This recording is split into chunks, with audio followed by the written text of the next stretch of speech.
We welcome you to the home of the Nighthawks, Bob Stein Stadium in the foothills of the Blue Ridge Mountains for Friday night baseball on the Nighthawk Sports Network. The crowd making their way into the stadium for a Peach Belt Conference showdown. It's the North Georgia Nighthawks and the Claflin Panthers kicking off a three-game series tonight in Dahlonega. So glad to have you all with us alongside my partner Alex Adams and the rest of the NSN team. Robert DiClemente on hand for you tonight.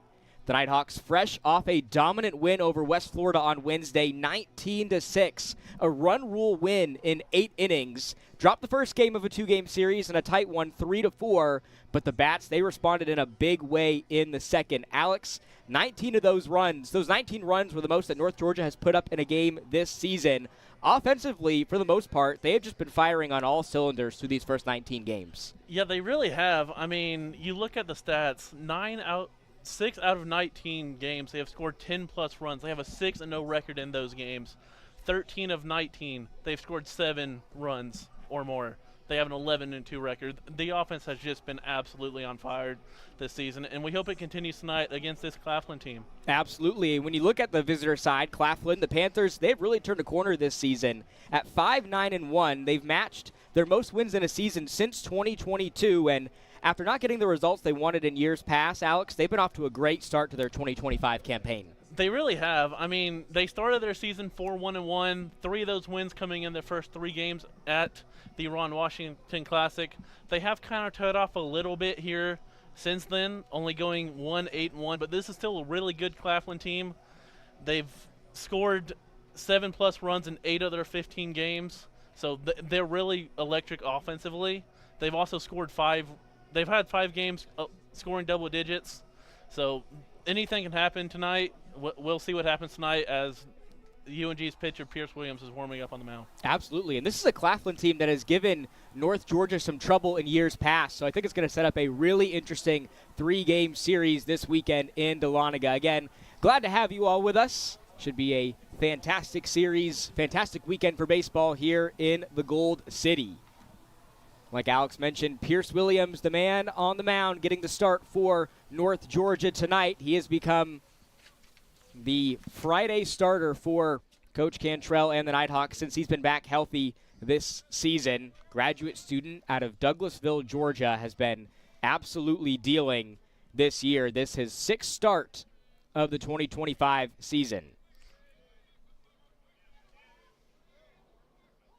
As we are ready to get underway here in Dahlonega. The first pitch of the weekend is going to be a ball from Pierce Williams. Got a great crowd on hand. Great weather as well. Goldilocks weather, as you could call it. Not too hot, not too cold. Just about right here. 57 degrees in the Gold City as Williams evens up the count.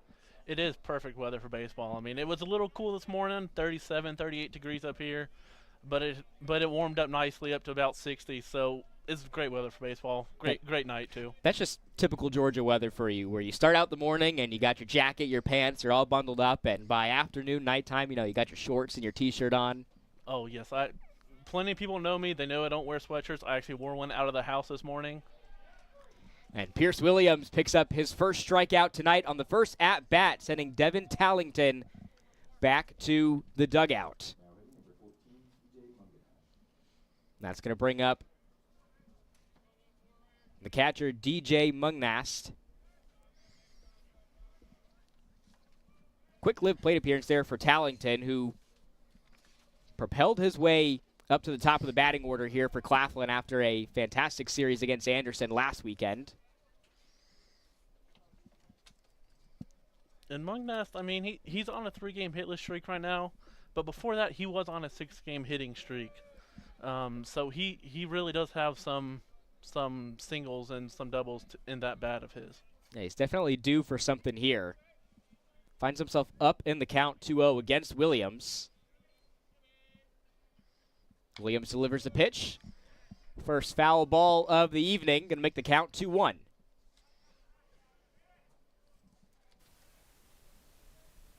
Last saw Williams against Columbus State in another PBC matchup.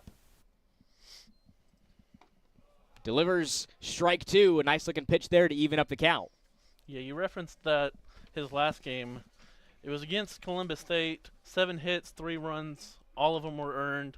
4 walks, a little bit higher than we've seen from him, but 4 strikeouts in 5 innings with 26 batters faced. I mean, he has become the ace of the staff. He delivers another strikeout there on the top 2 batters in this order for Claflin. So that'll bring up the right fielder, Albert Rutledge.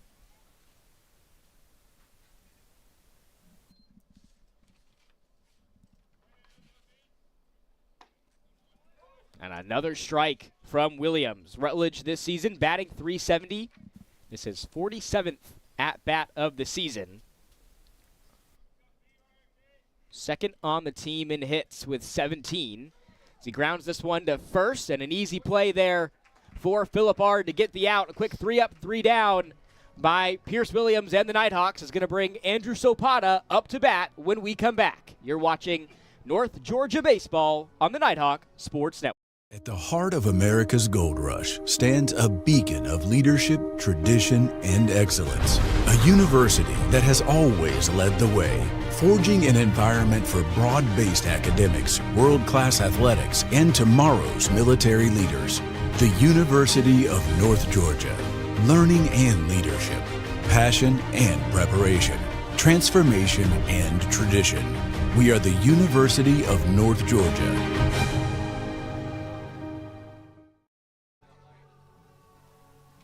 Back with you here on the Nighthawk Sports Network. Pierce Williams and North Georgia took care of business in the top of the first, now in the home half. Andrew Sopata leading things off here for North Georgia. And can't really say enough good things about Opata and what he's done this season. The lone preseason PBC all-conference selection for the Nighthawks, but with the way he's been playing this season, he has worked his way arguably into the PBC Player of the Year conversation, All-Region, and even All-American talks as well. Man, I don't know how you describe Opata. Career best in slug percentage, career best in on-base percentage, career best in average, career best in OPS, first in the PBC in hits, tied for 6th in the PBC in home runs. I mean, he is on an absolute tear to open this season up, and we're going to need more of that tonight going up against this Claflin team. Opata leading the team in batting average this year at .425. Just been absolutely sensational. It's been atop the batting order every game for Coach Cantrell the last 3 seasons, ever since he came onto the scene and a hot start to his collegiate career back in 2023. So he has earned himself a spot at the #1 spot in the batting order for North Georgia, as long as he is wearing the blue and white. Nighthawks in their blue and white uniforms today. Claflin in the black and orange. Not a combo that you see very often, the black and orange, but when it's executed right like it is tonight, looks pretty sharp. Oh, it does look pretty sharp. And their pitcher, Kyle Hawkins, I mean, he might be a tough customer tonight. His first outing against UNG, he went a complete game. 6 hits allowed, 3 runs, all of them earned, and that was one of the Claflin's wins against UNG. Was his start against UNG. And Hawkins' first pitch is going to be a ball to Opata, graduate student out of Riverview, Florida, and Riverview High School. Delivers ball 2 upstairs to Opata.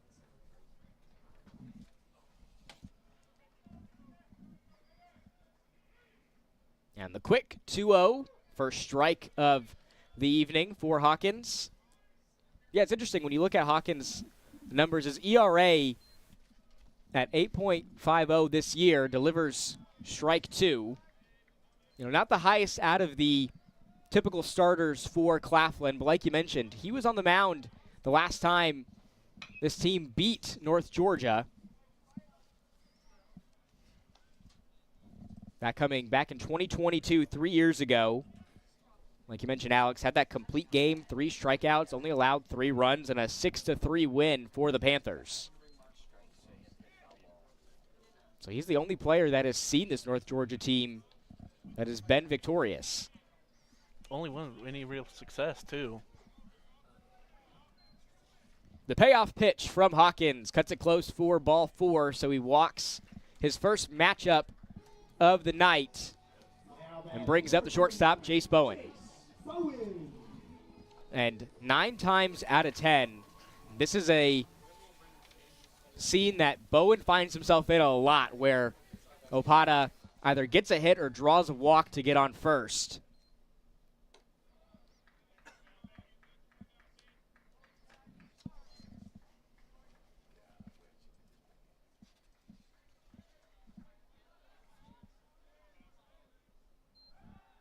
Pickoff attempt over there at first. May see a lot of those from Hawkins in this game when he's got Opata on first.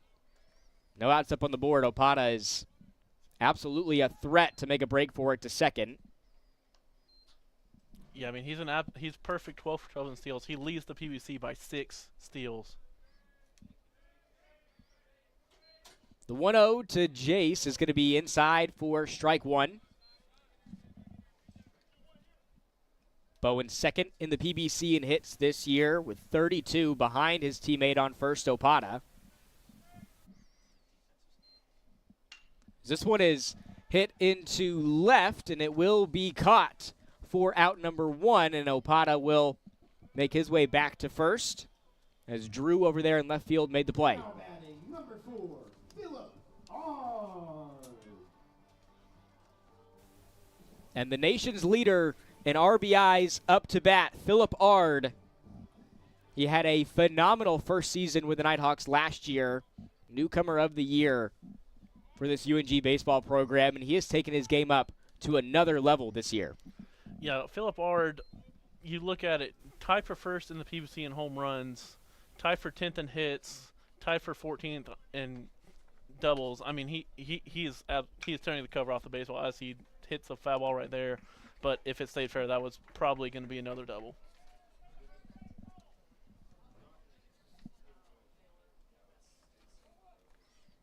Art, another player ranking in the top 10 in the PBC in hits this year with 27. One of 3 Nighthawks in the top 10. The other 2, the ones above him in the lineup, in Opata and Bowen. Takes the 0-1 and takes ball 1 from Hawkins.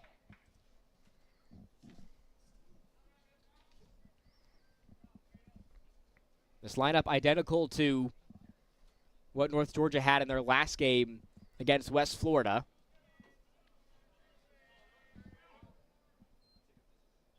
As this one is belted into left, and this will drop for a base hit. Ard makes his way to first. That's going to put a pair of runners on here for the DH Stinson.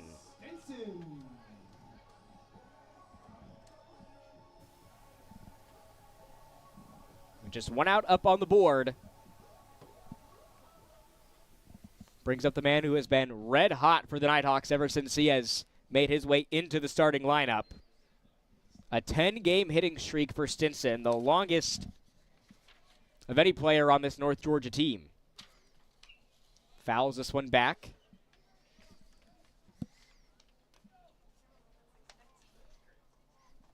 With Opata on second, he actually has a chance to extend his RBI streak of 7 out of 10 games, including 6 of the last 7. Now, if he's able to drop something over there in center or in right, pretty much guaranteed to score Opata. This one is going to be outside for a ball.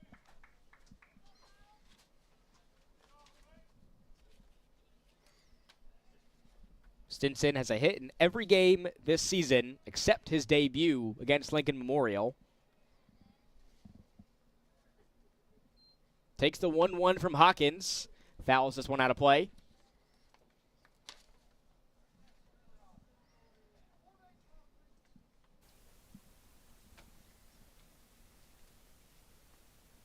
This is the exact position you want to be in if you're North Georgia. Still with plenty left on the table here. Just 1 out. Pair of runners on. And you got Robish on deck. Like we mentioned, this lineup the same with Robish, Arispero, Prince, Frost, and then Stripling rounding out the batting order. The 1-2 to Stinson. Watches one outside. And this is just what you want to see for UNG. First 2 of 3 batters gets on, and then you have your middle of the order boppers coming up.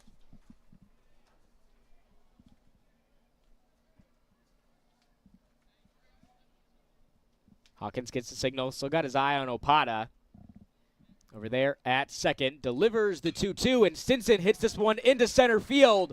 Opata is going to be waved home, and the Nighthawks are going to take the first lead tonight.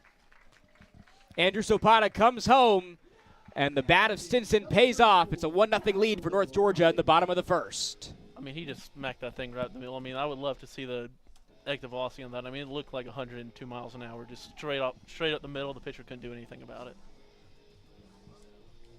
And anything you get to the opposite end of Opata in the outfield is going to spell bad news for the opposition.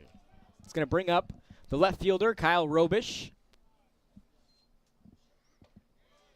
As Robish takes one close for a ball.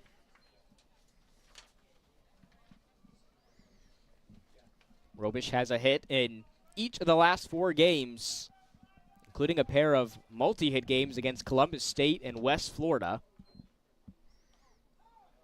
And this one's going to clip him. So the bases are juiced. 1 out up on the board.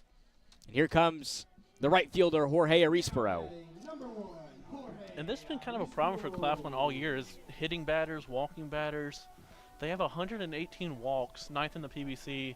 They have 54 hit batters, which is the last. I mean, they have struggled with this all year. This is their one area where one of the areas where they have struggled this year. You can't afford too many of those with the bases loaded. And Arispero will take ball 1.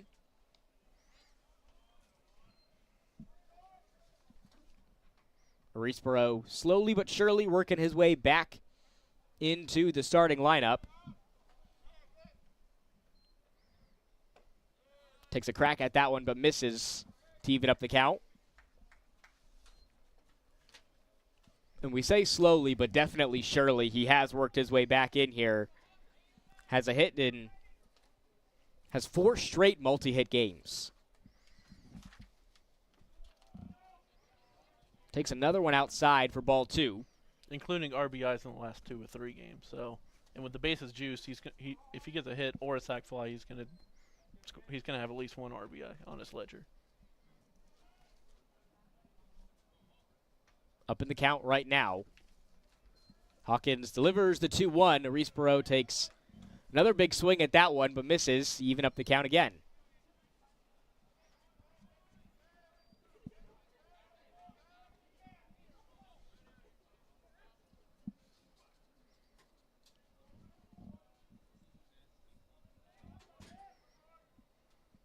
And the 2-2 to Arispero fouls this one, so he'll have another chance at it here in the 2-2 count.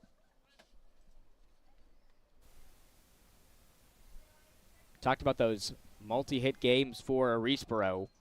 4 straight. 2 of those were 3-hit games for the veteran. Takes the 2-2 and takes another big swing at that.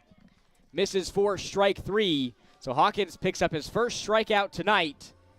Put the second out up on the board.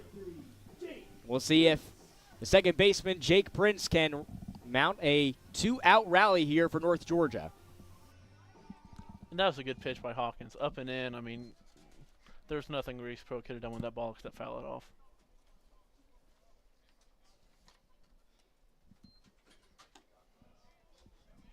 First pitch that Prince sees tonight is going to be a ball. Prince becoming a pretty consistent starter for the Nighthawks back in February against Mississippi College. As he keeps this one in the infield, the throw to second is there for out number 3. So the Nighthawks leave the first with a 1-0 lead over the Panthers as we head to the second. We'll step aside for a short commercial break. You're watching North Georgia Baseball on the Nighthawk Sports Network.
Tonight's broadcast of the Nighthawk Sports Network is brought to you by Bryan Properties, the leader in commercial real estate along the Georgia 400 corridor and a proud sponsor of North Georgia Athletics. Like we mentioned earlier, a great crowd on hand tonight. A couple members of the North Georgia women's basketball team in attendance. And they have a busy weekend ahead of them as the Peach Belt Conference Women's Basketball Tournament being held right behind us here at Lincoln Arena, the UNG Convocation Center. Going to face off against GCSU in the semifinals, one win away from going back to the PBC Tournament Championship. Yeah, what a season the women are having. I mean, 27-2, best record in history. There's nothing I can really say that we haven't said already on the broadcast, so I'm just going to say that they've been great this year. Just announced today, Coach Buffy, the PBC Women's Basketball Coach of the Year, Caroline Martin, Player of the Year. Martin, Emily Truschel, Ansley Hall, all named to the PBC All-Conference team, so big congratulations to the women's basketball team doing some historic things this year. This is going to be popped up into the air. Stripling makes the play for the first out. So that sends Hill back to the dugout.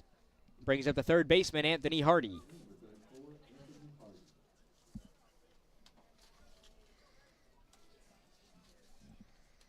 Hardy batting .235 this season.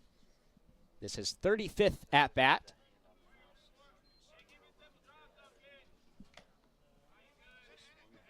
Takes a big crack at that one.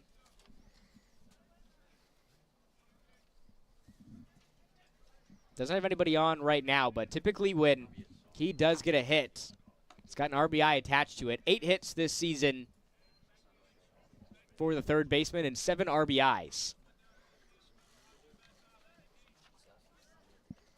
Also does have a home run this season and 2 doubles. Takes one upstairs from Williams.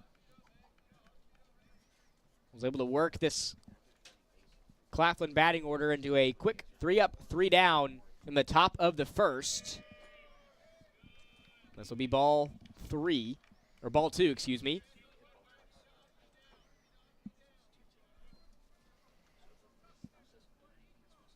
Hardy, a sophomore out of Southfield, Michigan.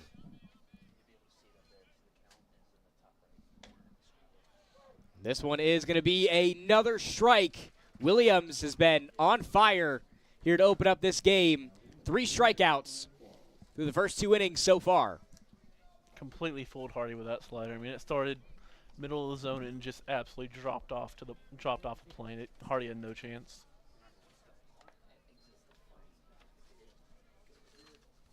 That's going to bring up Quarles.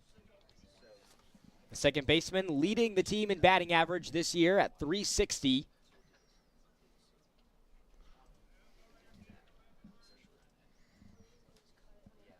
Cracks this one into center field, and that is not going to be made.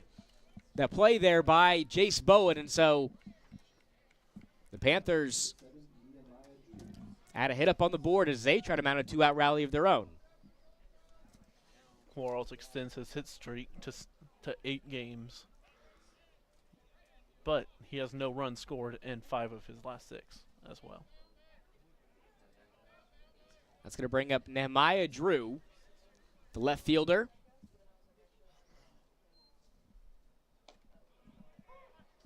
Takes a strike there from Williams.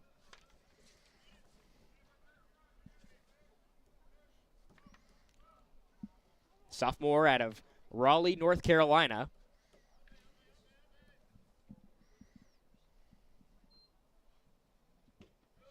The 0-1 from Williams outside.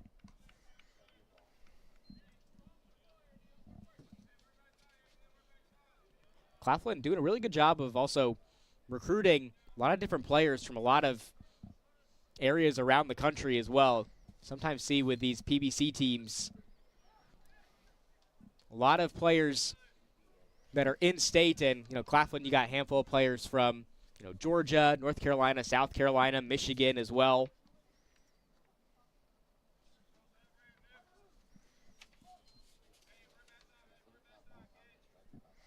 Counts now 1-2. The pitch inside for strike three. Pierce Williams, sensational through the first 2 innings, picks up his 4th strikeout to keep Claflin off the board. We head to the home half of the second, where Riley Frost is going to lead things off when we come back. You're watching North Georgia Baseball on the Nighthawk Sports Network. Georgia, Georgia, the whole day through. The whole day, every day, we're thinking about one thing, Georgia's hearts.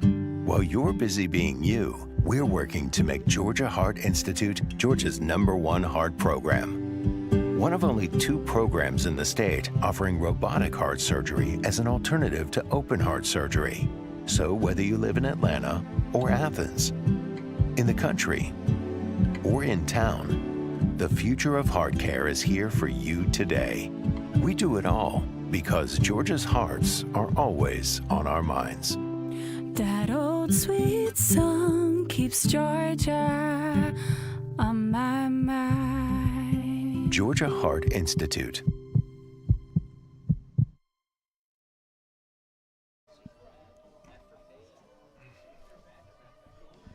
Back with you here on the Nighthawk Sports Network on a beautiful Friday night for baseball here in the Gold City as the sun continues to set here. A bit of a later start to this game, 6 p.m., but that sets the stage for some baseball under the lights here in Dahlonega. And there's something about playing baseball, at the Steiner. Sun goes down, the lights are on.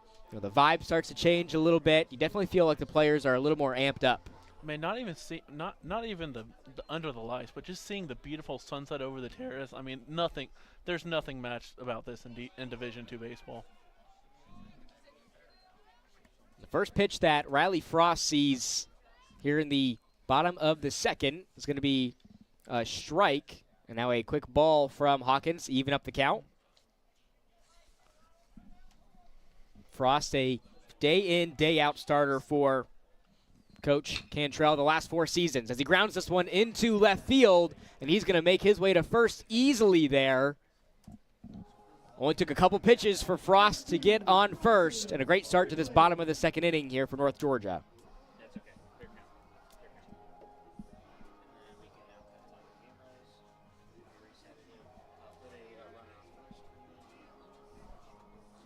So up to bat is the 9-hole hitter Bryson Stripling,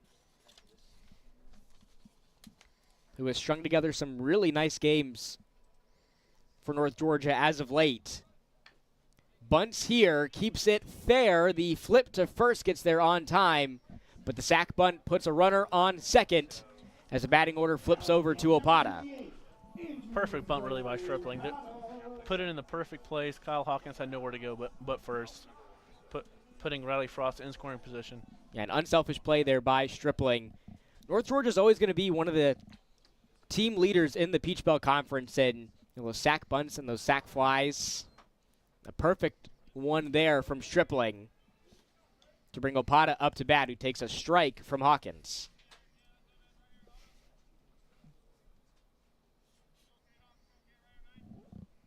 Drews drew a walk on his first plate appearance as he belts this one into left foul territory, and it will be caught for a quick second out here in the second inning. Stepping up to the plate, number 29, Jace Bowen. That's going to bring Jace Bowen back up to bat. It's got Frost over there on second.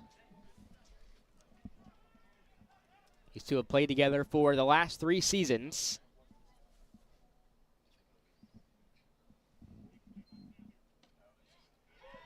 Does take a strike from Hawkins, who's starting to heat up a bit here in the second. He is. He ran into a little bit of trouble in that first inning. Bases loaded, 1 out. Got out of that with no runs allowed. I think that really energized Hawkins a little bit. This is going to be grounded up the middle to second. Throw to first gets there on time for out number 3. So the Panthers keep North Georgia off the board in the bottom of the second. We're headed to the third. North Georgia maintains their 1-0 lead. We'll step aside for a short commercial break. You're watching North Georgia Baseball on the Nighthawk Sports Network. I pledge. I am an NCAA student athlete. And I pledge to be a champion of unity on my team, on my campus, and in my community. I pledge to embrace differences and strive for inclusion and collaboration. I pledge to stand against racism, hate, and discrimination. I pledge to strive for love, care, and forgiveness. I pledge to stand against silence, deceit, and obscurity. I pledge to strive for dialogue, truth, and understanding. I pledge to stand against fear and doubt. I pledge to strive for trust and belief in one another. I pledge to stand against complacency and stagnancy. I pledge to strive for change and growth. I commit to supporting my fellow student athletes in all circumstances that impact them. I commit to both choosing unity personally and encouraging it for all. I pledge these things because we are stronger together. United as one.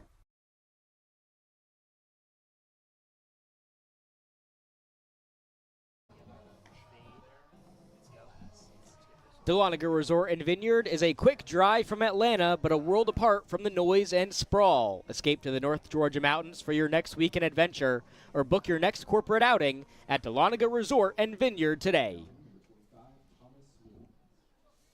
Great place to book for your next little vacation.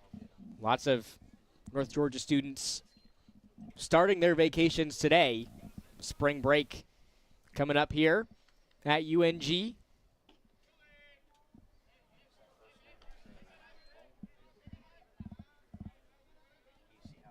Williams' first pitch here in the top of the third is a ball. Another one that's outside for ball two. Got a Williams on Williams matchup. Pierce Williams on the mound, and the first baseman Thomas Williams up to bat for the first time tonight. Takes 3 consecutive pitches outside of the zone from Williams.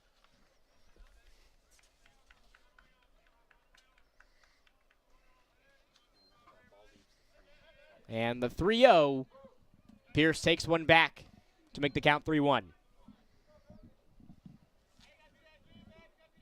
Thomas Williams, a sophomore out of Lexington, South Carolina,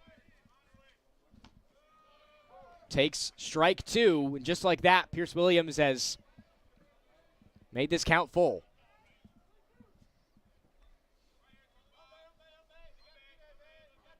And the payoff pitch, this one skies over to third. And it finally drops into the glove of Riley Frost. That one went up into the stratosphere, but eventually came down. Man, it really did. I thought SpaceX was going to get a ball up there. Like, that was a great job also by Pierce just to work his way back into that full count. Was down 3-0 and then forced Williams into that routine play. It really was. That could have been a minor disaster for Pierce Williams. A guy on first, no outs. But he avoided it.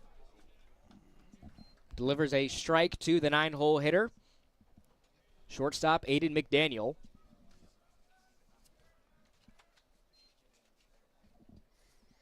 Takes a big swing at that one to go down in the count 0-2.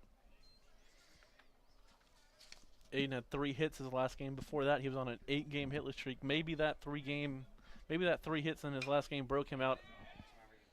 Flies one into shallow right, and another quick out there made by North Georgia as Prince shifted over to make the grab.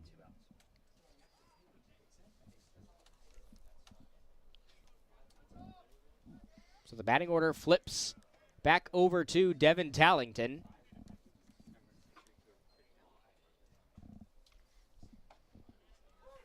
Takes a strike there from Williams. Tallington struck out on his first plate appearance tonight by Pierce, one of Williams' 4 strikeouts tonight. He delivers strike 2 to quickly go up in the count 0-2. Yeah, Williams already matched his strikeout total from his last game. He pitched 5 innings the last game. He's already at 2.2 this game. This one will soar into left center field and drop for a base hit. So the leadoff batter, Tallington, gets the best of Williams on that matchup, keeps this inning alive here for Claflin. That's going to bring up the catcher, DJ Mungnest.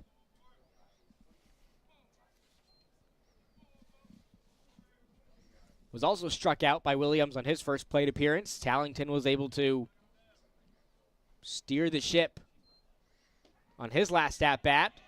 And Claflin's going to take advantage of that as this pitch gets away from Stripling. And Tallington makes his way to second easily.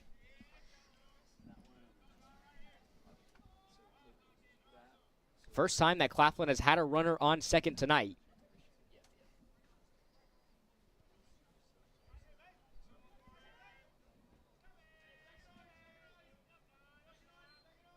The 1-0. Big swing but a miss makes this a 1-1 count.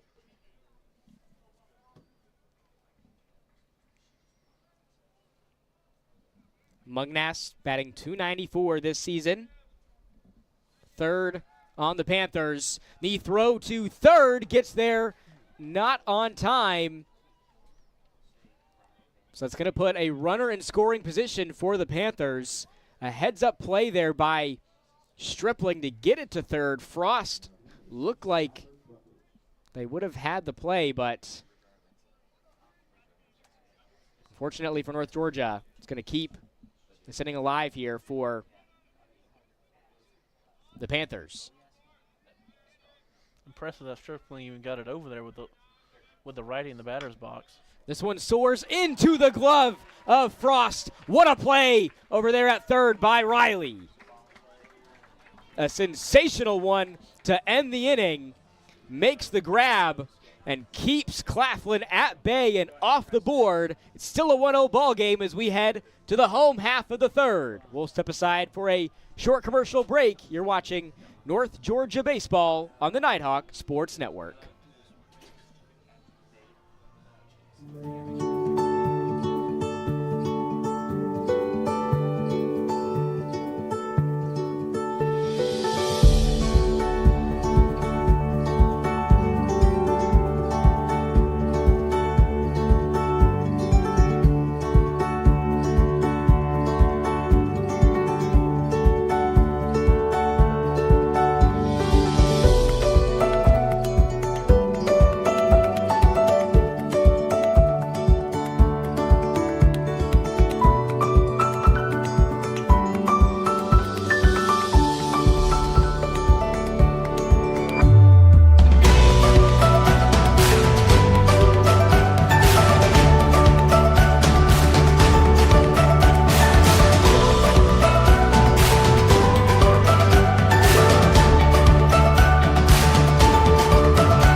Back with you here in Dahlonega, where it's a 1-0 lead for North Georgia over Claflin in the series opener in this Peach Belt Conference matchup. We are starting to get into the meat of the PBC season. So any win that North Georgia or Claflin can pick up is going to be a big one in regards to the standings once we get to the PBC tournament later on in the year. Still plenty of baseball left to play. There is, but the PBC is one of the tougher conferences Absolutely. in Division II. So a one win here or there or anywhere in the schedule really can be the difference between, say, getting a 1 seed and hosting the PBC tournament or having to go on the road as a 2nd seed. This one's going to be fouled as Ard was pointing to, looked like his right leg there, just clipped him, and so count's going to be even up at 1-1. Yeah, Alex, you're absolutely right, especially the top of the PBC. It is as tough as it gets when you got teams like Georgia College and Columbus State. The throw to first will not be made as Ard shows off the speed to get to first safely. That one took a little bit of an awkward bounce there off the bat, but hey, it pays off. It did, and even if Hardy had fielded that cleanly, Ard was running so fast, I'm not sure he would have gotten the throw there anyway. It would have been close, sure, but he might not have gotten it there. That's going to bring the DH, Nick Stinson, back up to bat, who soars this one into shallow right, and it will be caught. First pitch that he sees, decides to let it fly, but Rutledge is there to make the play for the first out. Really looked like Rutledge was full there. He started back towards the warning track, and then he came in. It's almost like the ball died as soon as it hit the sky. So the left fielder, Kyle Robish, back up to bat. Robish hit by pitch on his first plate appearance tonight.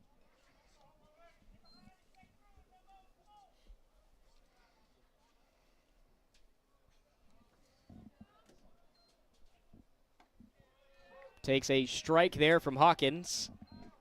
Robish, one of those players that has occupied a ton of spots on the field for North Georgia. He's been behind the plate as the catcher. He's played some at third base, left field as well over the last 2 seasons. Takes strike 2.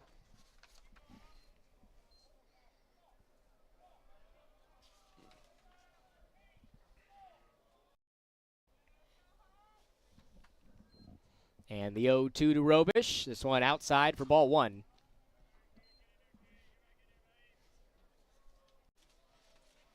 Robish is exactly the kind of player that you want on your team, if you're any team, where he does exactly what is asked of him, and he's sliding into a lot of different positions like we mentioned, and it's been a pretty seamless fit no matter where he's at on the field for North Georgia. It has. I mean, he's one of those players that you just put him somewhere and he's going to learn it pretty quickly, and he'll do it to the best of his ability, and usually that's pretty good.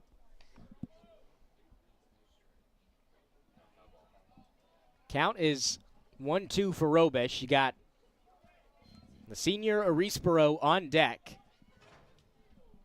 Art still over there on first. The 1-2. This one skies into shallow center. Doesn't even get past second. And an easy play there made by Claflin to put the second out up on the board. McDaniel shifting over there to make the play.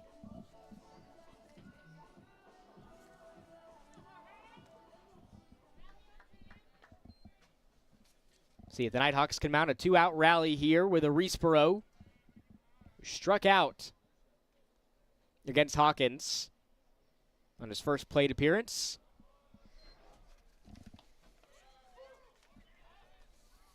Hawkins delivers strike 1.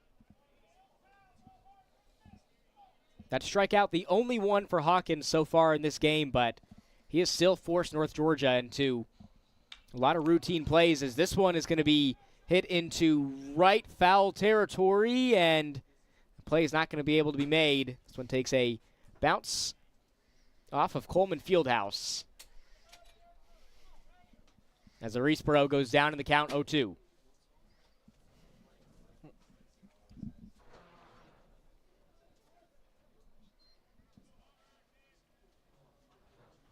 And the 0-2 to Arispero soars this one into right center field. And shifting over to make the play is Tallington for the third out. We stay at a 1-0 ball game here in Dahlonega in the series opener between North Georgia and Claflin as we head to the top of the 4th. We'll step aside for another short commercial break. You're watching North Georgia Baseball on the Nighthawk Sports Network.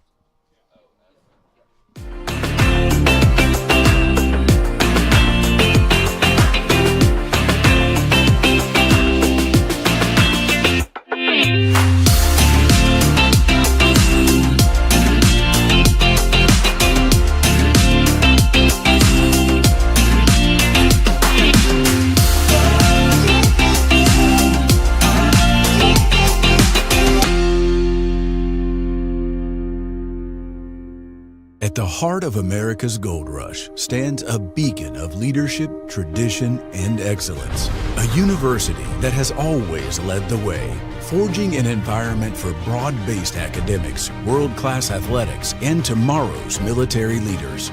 The University of North Georgia. Learning and leadership. passion and preparation, transformation and tradition. We are the University of North Georgia. Back with you here on the Nighthawk Sports Network in a 1-0 ball game in the series opener between North Georgia and Claflin here on the Nighthawk Sports Network. Again, glad to have you all with us tonight alongside Alex Adams and the rest of the NSN team. Robert DiClemente on hand for you tonight. North Georgia got on the board first in the bottom of the first after Nick Stinson brought home Opata. We've remained stalled at this 1-0 game since then. This is going to be a foul ball from Rutledge. We've really remained scoreless thanks to that play by Riley Frost last inning. Guy on third, ball that looks like it's going to get hit over his head, and he just jumps 3 feet in the air and catches it. I mean, sensational catch in the third inning. Yeah, Claflin could have gotten up on the board. It could have been easily a 1-1 ball game, but yeah, like you mentioned, Frost making an incredible grab there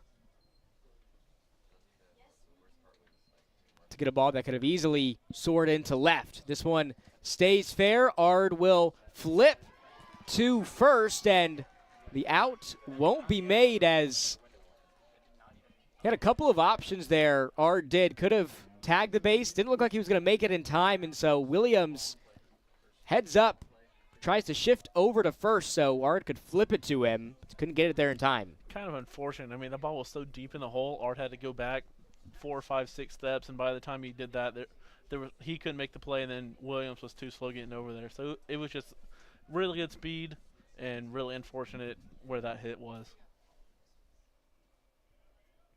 Now with a runner on first. DH Christian Hill up to bat. And the Panthers have started to figure out Williams here as we head to the meat of this ball game. Another pickoff attempt over there at first.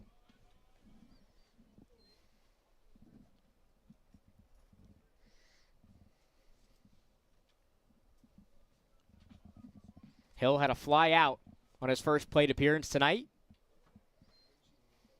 And this pitch from Williams is going to be just tipped and fouled.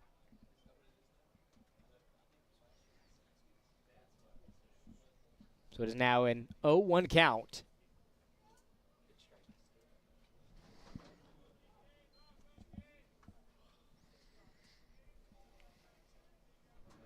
Williams still got his eye on first, delivers the 0-1 as this bunt stays fair, and the throw to first gets there well on time for the first out, but that sac bunt puts a runner on second.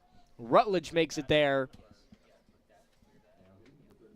making things a bit easier here for Hardy. Yeah, I mean, by the time that sac bunt got to Williams, he might have had to play at second, but he wanted to take the guaranteed out first. Smart play by Williams. Don't make something out of don't make something worse than it already. Don't make something worse than it is. Williams, nice looking pitch there down the middle for strike one. Panthers making the about 4-hour drive from Orangeburg, South Carolina, roughly 250 miles southeast of the Gold City.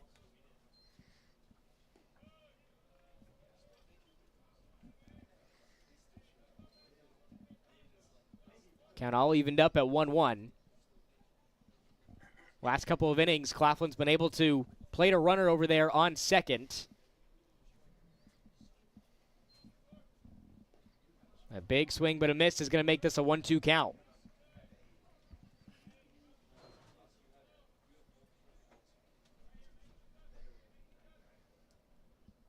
Got the second baseman Quarles on deck. The 1-2 from Williams, this one fouled.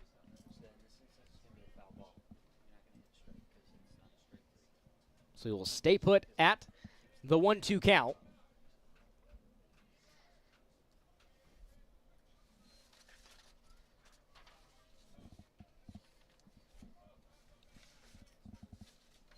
Another 1-2 pitch from Williams. This one gets away from Stripling. Stripling is there to recover to keep on second. Count's going to even up, though, at 2-2. Does well to keep that ball in front of him. I mean, with Rutledge's speed, if that ball gets any further from Stripling, Rutledge makes a break for third and probably makes it in with his speed.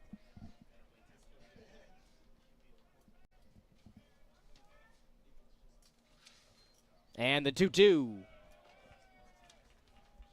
Payoff pitch coming up here for Williams.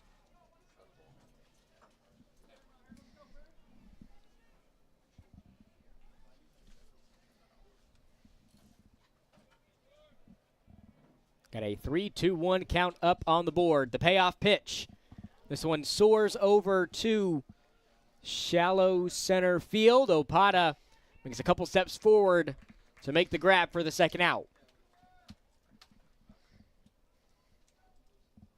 And a nice job there by Williams just to settle in and force Claflin into that routine play. It really is. You don't want to face Quarles with more than one batter on deck with his hitting ability. He is responsible for one of the 3 hits for the Panthers in this game. As he belts one into right center field, it will drop, and the Panthers are going to tie this game up at 1-1 here in the top of the 4th. Rutledge showing off the speed, gets home safely, and just like that, we're all tied up here at the Steiner. And, yeah, I mean, Quarles really belted that thing in the center field. I don't think Opata would have even had a play at home even if he had fielded it properly. So he did the smart thing. Throw it to second, keep Quarles at first.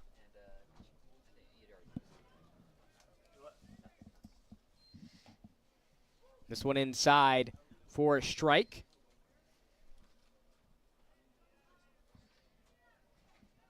To Nehemiah Drew.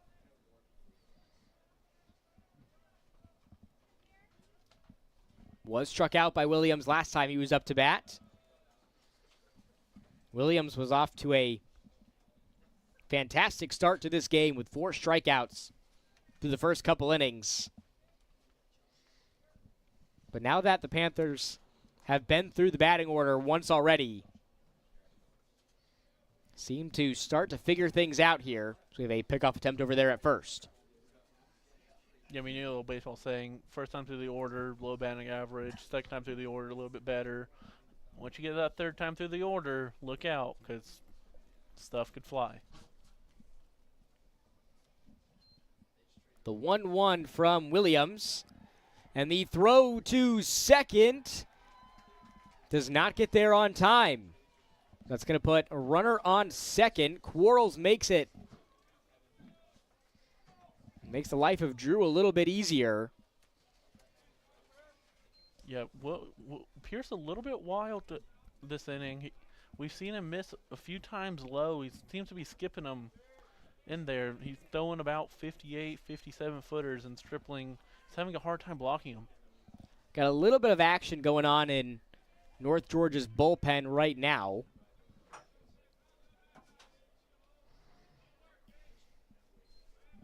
And the pitch from Williams, this one outside for ball 4, and so Pierce walks his first batter tonight to put a pair of runners on with 2 outs up on the board here in the top of the 4th.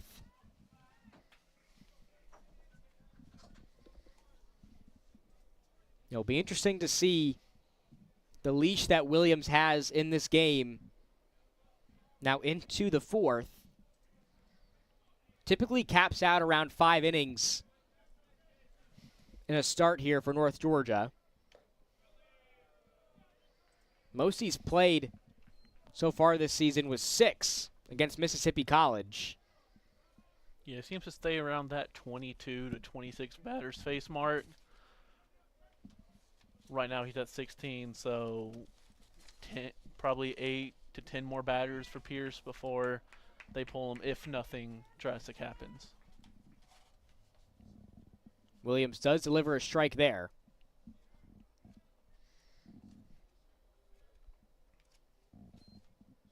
The pitch, a big swing, but a miss is going to make the count 1-2.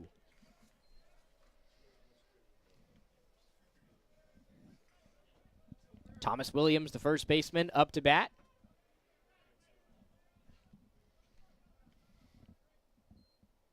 And the 1-2. This one skies into foul territory. Nighthawks aren't going to be able to make a play on it, so we will stay put at the 1-2 count.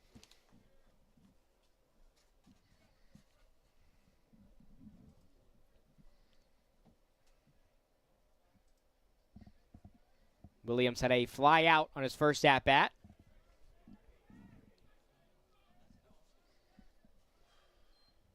And the 1-2 inside for strike three. Williams picking up where he left off at the beginning of this game. Gets his 5th strikeout tonight, but not before Claflin ties this game up at 1-1 as we head to the home half of the 4th. You're watching North Georgia Baseball on the Nighthawk Sports Network.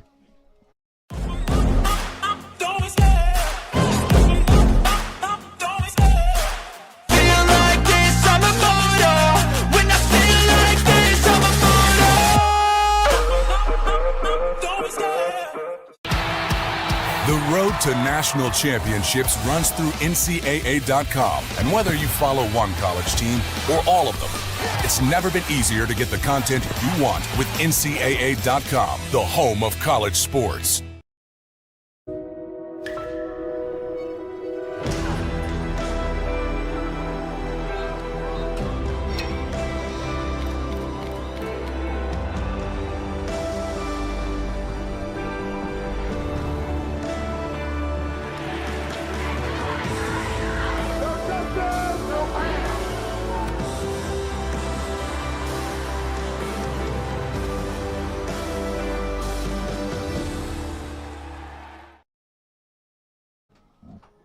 Back with you here on the Nighthawk Sports Network, where we have a beautiful sunset, as you can see on our high home camera here in Dahlonega. Lights are coming on, and the intensity has been taken up a notch here as we head to the bottom of the 4th inning. Tied 1-1 between North Georgia and Claflin. It'll be Jake Prince to lead off the inning here for the Nighthawks. Yeah, and it really seems like Williams and Hawkins have kind of taken different approaches to this game. Hawkins kind of struggled a bit in the first inning, gave up that 1 run, but since then he's been locked in. Williams started the game locked in, 4 strikeouts, and then the wheels kind of fell off in that third inning. Almost allowed a run except for that Riley Frost sensational play, and then did allow a run in that 4th inning. That's now 3 consecutive pitches outside from Hawkins. Make that 4. So the first matchup here in the bottom of the 4th is going to be a walk. He sends Prince to first and brings Riley Frost up to bat. Frost playing in his 170th game as a Nighthawk tonight. We mentioned the consistent starter that Frost has been for North Georgia over the last handful of seasons. You can pretty much guarantee that you get a starting lineup from Coach Cantrell, Frost is going to have his name etched in it.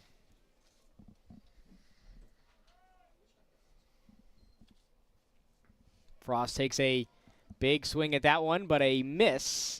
To go down in the count 0-2. Had a hit on his first at-bat. And with that hit, he extended his on-base safely streak to 8 out of 9 games.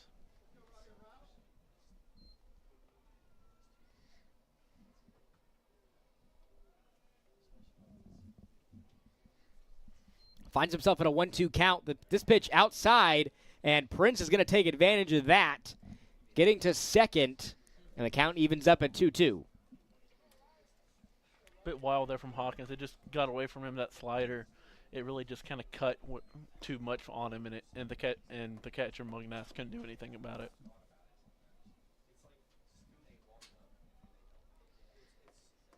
Hawkins got his eye on second. Delivers the 2-2 as Frost belts one into right, and it's going to drop for a base hit And it's going to put a run up on the board here for North Georgia as they retake the lead 2-1. Temperatures are dropping. It's starting to get frosty out here at the Steiner. Very good piece of hitting there by Frost. I mean, he waited on that pitch and then just took it the other way, belted it straight to the wall. Easily scored Prince from second. Frost, a couple years ago, was the leader on this North Georgia team in RBIs. He has been around the block, around the bases, I guess you could say, in this instance, and he gives North Georgia the lead, 2-1. Well, he's been around these bases a few times with how long he's been with North Georgia, how much he starts.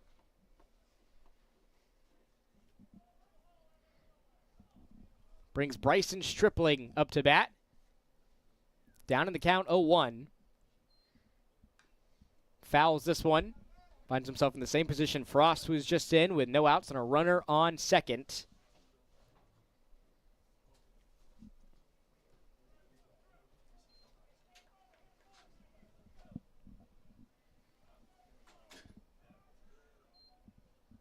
Stripling grounded out on his first plate appearance as this one again gets away from the catcher, but Frost will remain on second.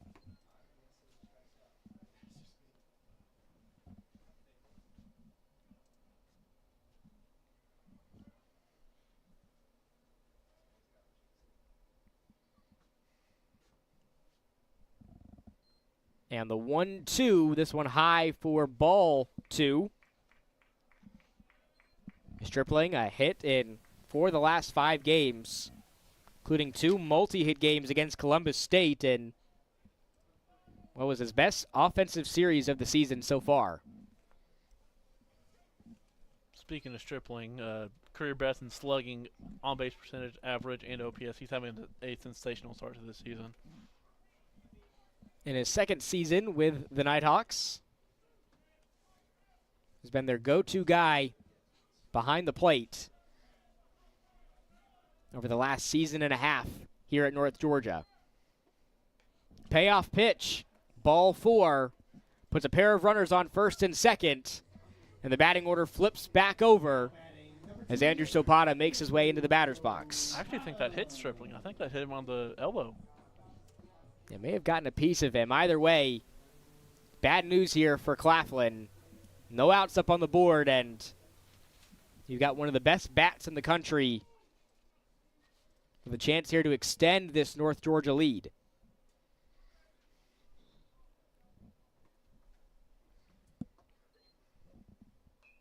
Fouls this one.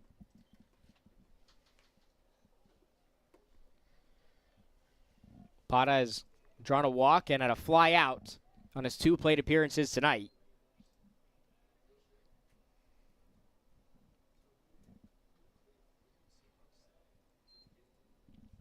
Takes the 0-1, takes a big crack at that one to make the count 0-2. 36 hits for Opata this season, leads the Peach Belt Conference, and is the second most in the entire country, averaging almost a pair of hits per game. As he fouls this one back towards the net, so we'll have another chance at it here in an 0-2 count.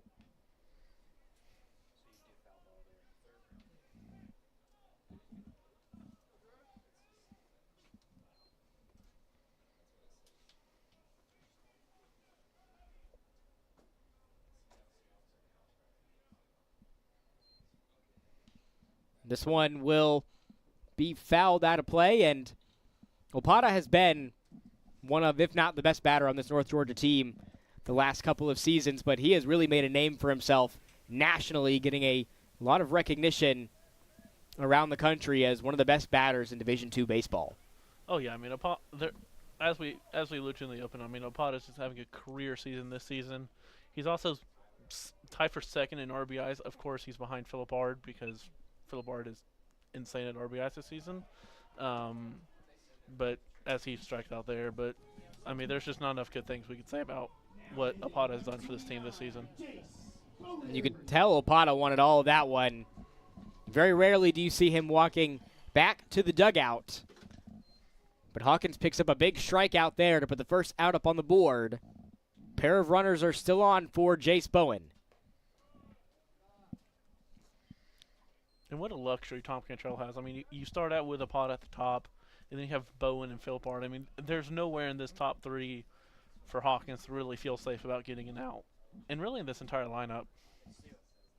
Yeah, it's almost a guarantee that Opata gets on as this one skies into left, and it's going to be caught for the second out by Drew. But like we mentioned, 9 times out of 10, Opata leading off the batting order, he's going to find a way to get on base, whether that comes via a hit or he draws a walk, and then you have one of the most consistent batters in the PBC in Jace Bowen to either bring him home if he's able to steal second or at least get him into scoring position. And Opata just puts so much pressure on their defense with those steals. The pitcher really has to choose whether to focus on Opata going to second or even third, or focus on Bowen and Art at the plate. Art off to a nice start to this game offensively for North Georgia. He's 2 for 2 at the plate tonight.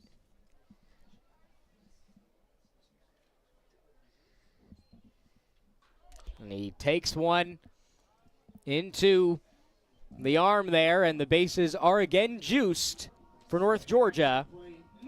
And here comes the DH, Nick Stinson.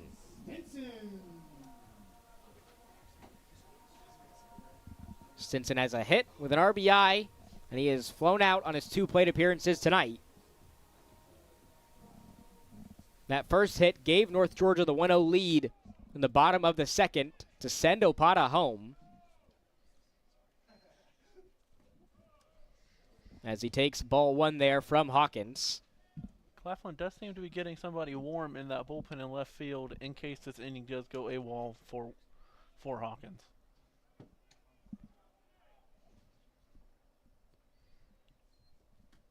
The 1-0 outside for ball 2.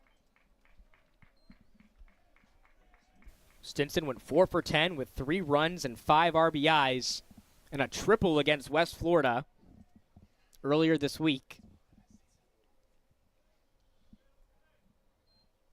The 2-0 to the DH. This one stays fair in the infield. The throw to first gets there on time for out number 3, and so Claflin gets out of a bases-loaded jam there.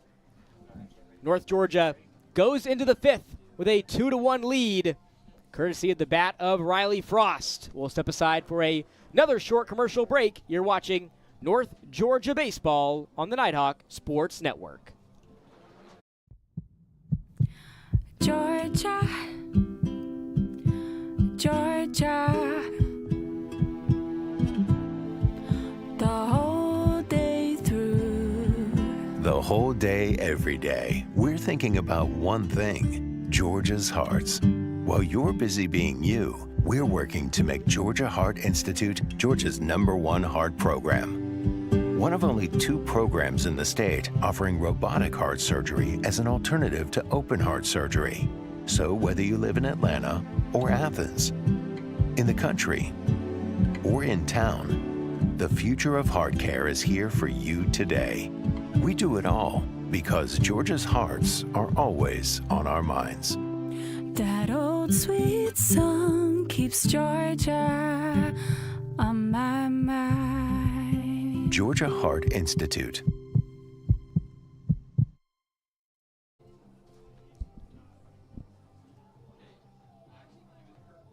Calling all business owners, let Business Fernie, a proud partner of UNG Athletics, help you furnish your workspace with office furniture, graphics, wall solutions, and more. Nighthawks found a little bit of a solution there in the bottom of the 4th inning to retake the lead 2-1 here over Claflin as we head to the top of the 5th.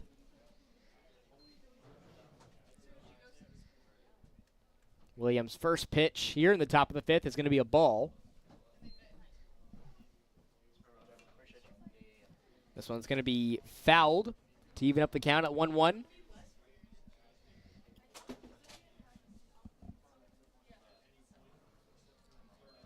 We'll see if this comes out to bite UNG, but they've left the bases loaded twice now in 4 innings. They've left 8 runners on total. We'll see if that comes back to bite them in the later innings.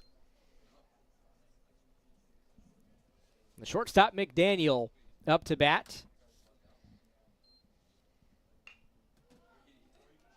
Had a fly out on his first plate appearance, and in the 1-2 count, it's going to put the first out up on the board as he's unable to outrun that play at first. Very good play by Ard there. I mean, with Rutledge's speed, I mean, Ard had to get over there in a hurry, and he just beat him.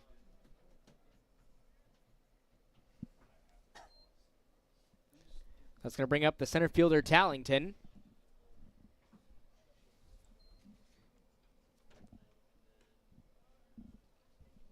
That's going to be a ball.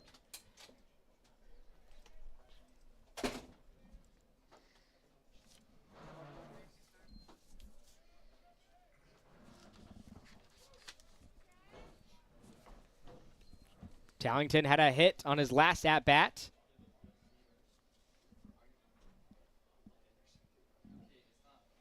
Struck out on his first against Williams. Takes ball 2.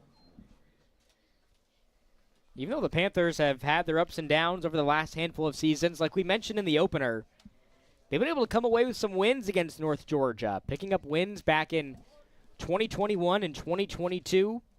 Their last win against the Nighthawks was right here at the Steiner back in 2022. Yeah, you look at their record. I mean, they've won 4 conference games. 2 of them have been against UNG. So, I mean, of course, we've beat them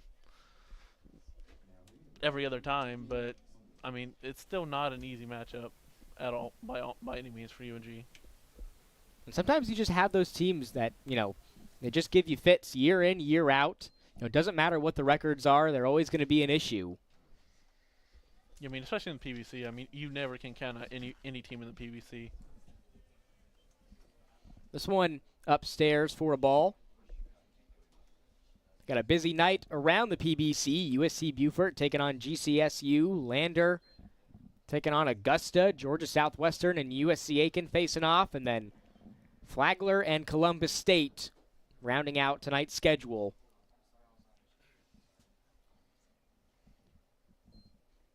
All PBC on PBC matchups. This one is going to be fouled, so the count's going to move to 2-1. For Mungnast. Flown out and struck out tonight. Takes the 2-1, hits this into right center field, drops for a base hit. As he chugs his way to first, gets there easily, and he's going to put the 5th hit up on the board here for Claflin.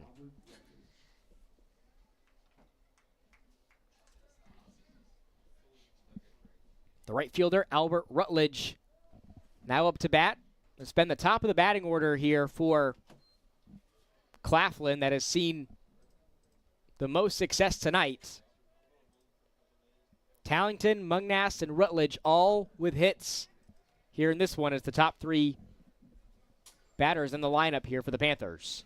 That seems to be the deciding factor in this game is that so far in this game, UNG has received just a little bit more contribution from that bottom of the order than Claflin has. UNG's bottom of the order having below the top 3, Stinson and Jake Prince, or Frost having the RBIs for UNG. Just that bottom of the order really key to this UNG attack. Williams delivers the 1-1 pitch and another foul ball. This one going into the bullpen for Claflin. Like Alex mentioned, got a little bit of action going on over there, and same thing for North Georgia's as well.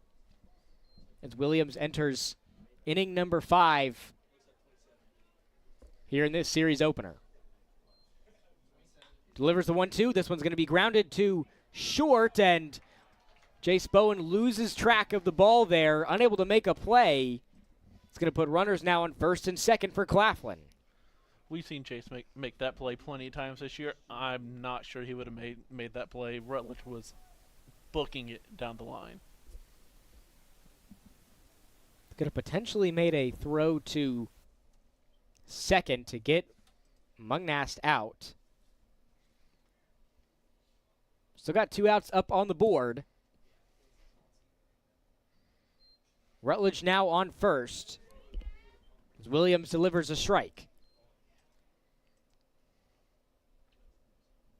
The DH, Christian Hill, in search of his first hit tonight. Had a ground out and a fly out on his first 2 at-bats here against North Georgia.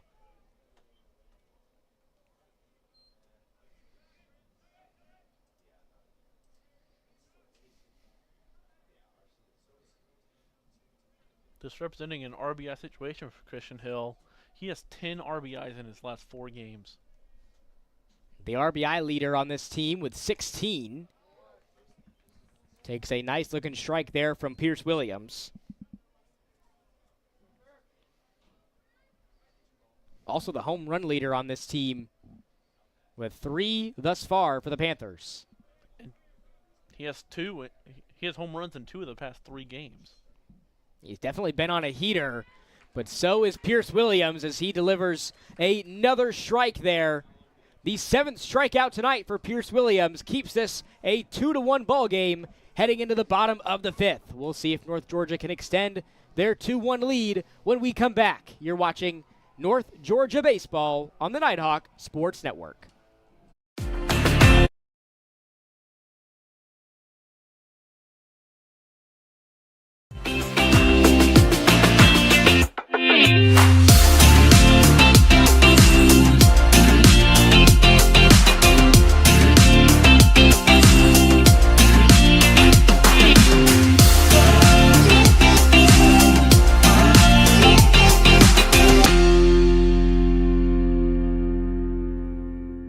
At the heart of America's gold rush stands a beacon of leadership, tradition, and excellence. A university that has always led the way, forging an environment for broad-based academics, world-class athletics, and tomorrow's military leaders.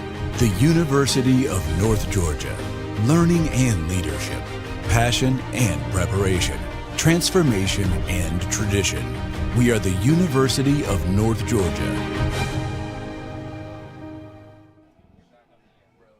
Tonight's broadcast is presented to you in part by Coca-Cola, the official sideline partner of North Georgia Athletics.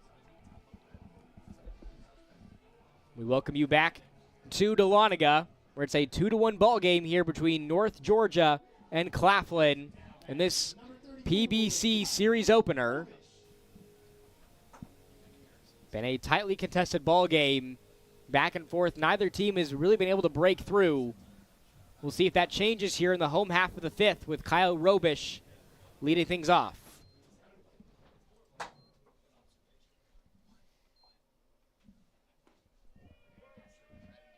Robish was hit by a pitch on his first plate appearance and then had a fly out on his second.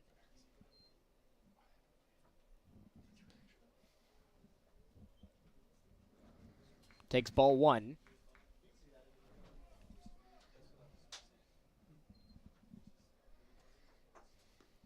Another one outside from Hawkins.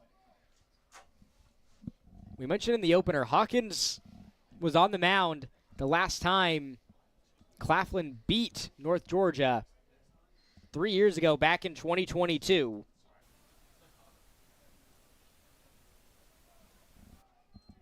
Had a complete game as he delivers ball 4 to Robish.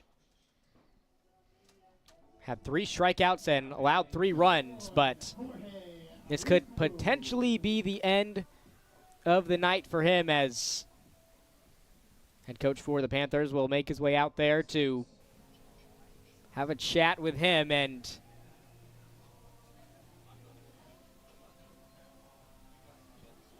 looks like he's, for the moment, waving off the pitcher who is making his way out of the bullpen.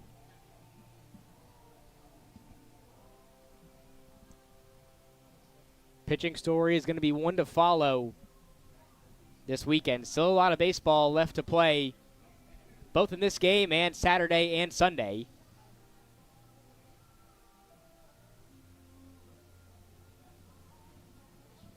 Hawkins will remain on the mound here for the Panthers.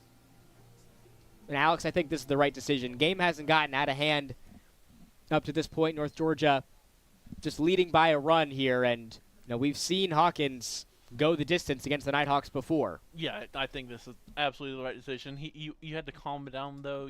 Last inning, couple wild pitches, now a 5-pitch walk. Try and calm the guy down because he is your workhorse. He at least 5 innings pitched in 3 games. Last game he pitched 7 innings. So he is the one that saves your bullpen. Yeah, he's definitely got a lot of leeway. Graduate student out of Riverview, Florida. Delivers a strike. This is his 5th appearance of the season. Like Alex mentioned, last saw him against USC Aiken. Pitched a season-high 7 innings and had a season-high 5 strikeouts in that game. This one skies high into the sky here, and it will be caught for the out as Arisborough makes his way back to the dugout.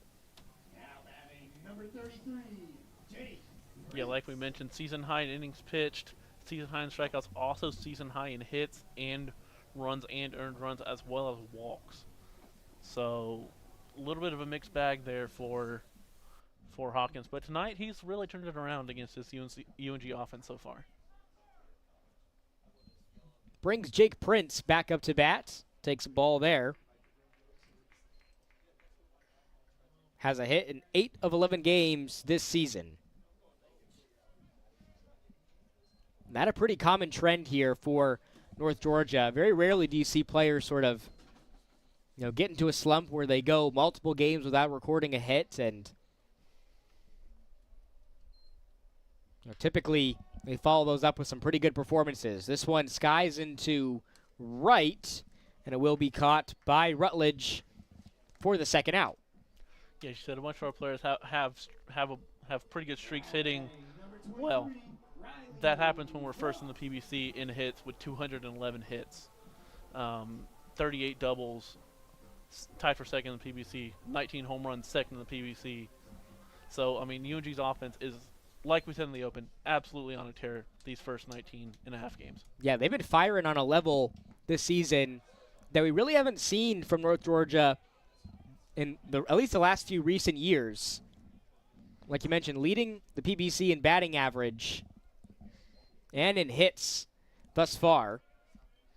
Yeah, I had to go back to 2021 to find the last time that we had a higher average slug and OPS. So this offense is very good. This one will be fouled.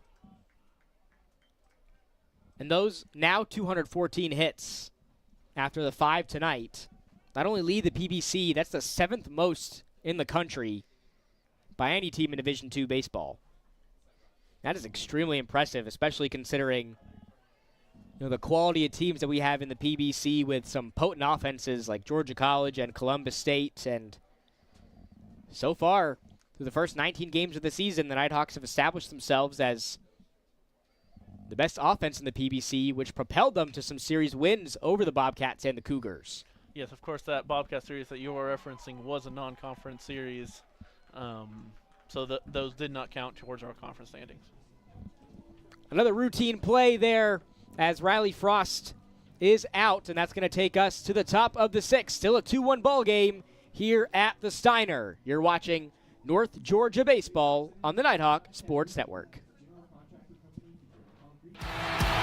The road to national championships runs through NCAA.com. And whether you follow one college team or all of them, it's never been easier to get the content you want with NCAA.com, the home of college sports.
Panthers. North Georgia has a brand new look, and now you can too, thanks to the all-new Nighthawk shop.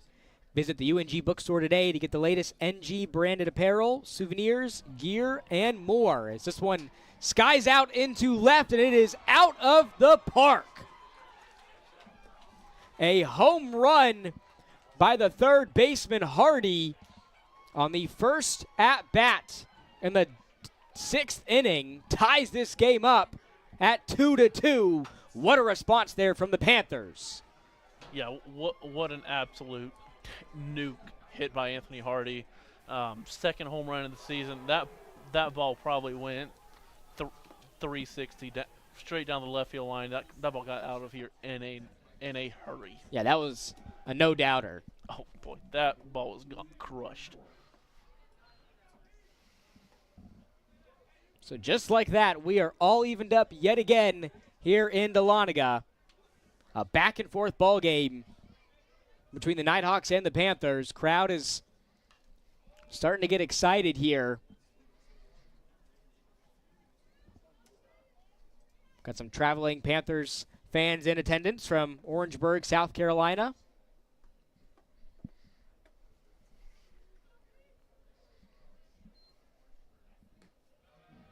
Come on, Quarles up to bat. He is a perfect 2 for 2 tonight.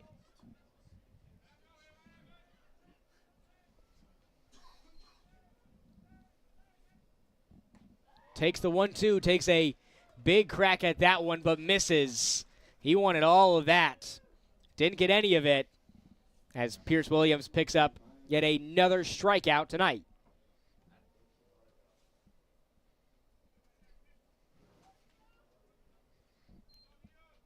Puts the first out up on the board. Yeah, another strikeout for Pierce Williams. That's 8 on the season. That ties his season high that he set February 13th against St. Leo.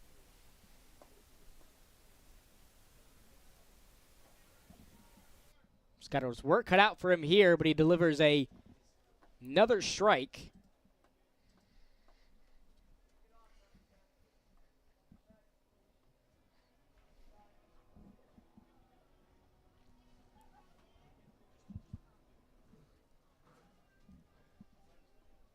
Going up against left fielder Nehemiah Drew.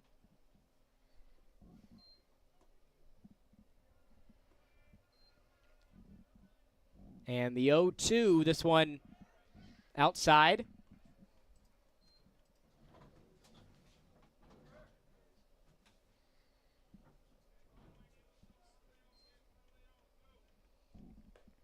Delivers another strike.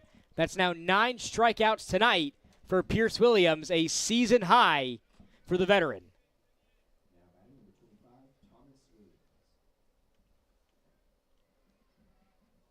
We'll see if he can take care of business here against Thomas Williams. Takes a big swing at that one, and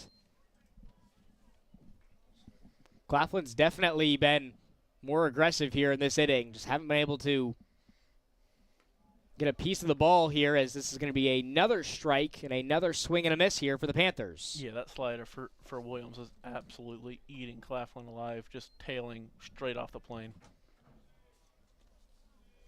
This one low from Williams.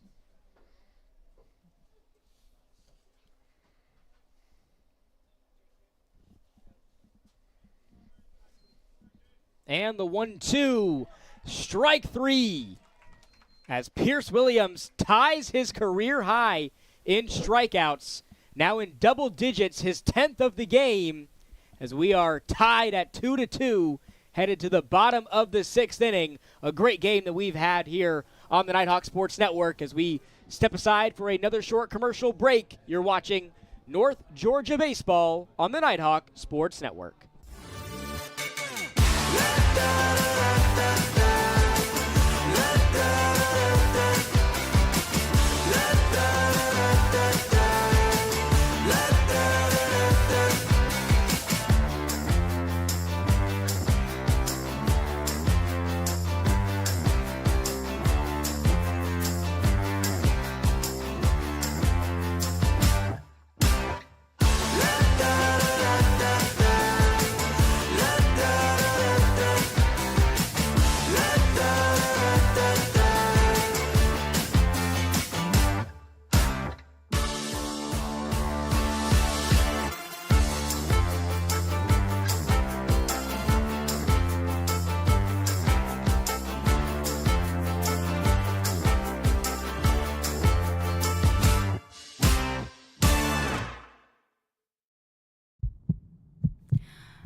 Georgia,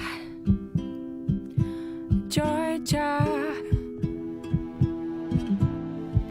The whole day through. The whole day, every day, we're thinking about one thing, Georgia's hearts. While you're busy being you, we're working to make Georgia Heart Institute Georgia's #1 heart program. One of only 2 programs in the state offering robotic heart surgery as an alternative to open heart surgery. So whether you live in Atlanta or Athens, in the country or in town, the future of heart care is here for you today. We do it all because Georgia's hearts are always on our minds. That old sweet song keeps Georgia on my mind. Georgia Heart Institute.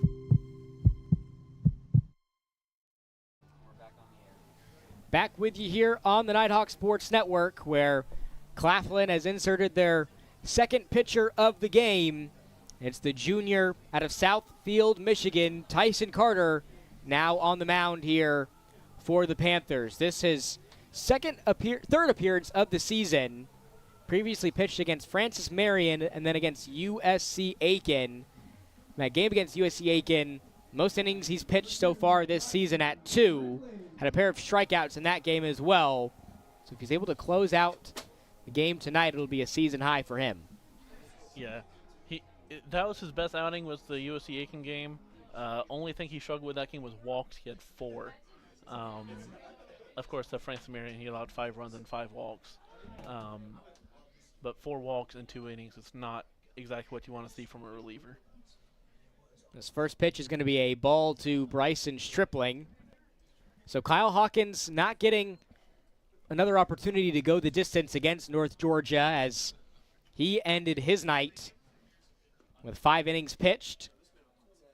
Allowed a pair of runs, 5 hits, had 3 walks and a pair of strikeouts. Also had 3 struck batters when he was on the mound. Yeah, we'll see if getting that starter off the mound kind of waked up this offense for UNG. It's been kind of stagnant the past couple innings. So maybe getting Kyle Hawkins, their staff ace, out of the game will do wonders for this UNG offense. This one cuts it close for ball 3. Yeah, it's definitely got its pros and its cons. Now North Georgia has a new arm that they have to figure out here on the mound for Claflin. They were able to go 5 full innings with Hawkins. The 3-1 to Stripling.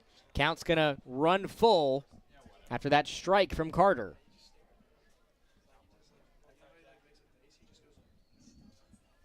Stripling has grounded out and been hit by pitch on his 2 appearances tonight. He's going to draw a walk here to make his way to first. Order flips back over to Opata.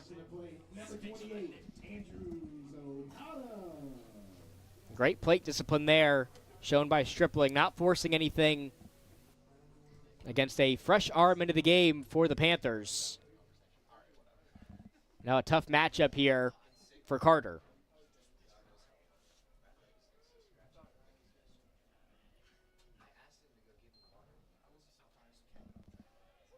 Does deliver a strike to Opata. Was named the PBC Player of the Week back on February 17th. One of what's probably going to be a handful of awards that Opata picks up over the course of this season.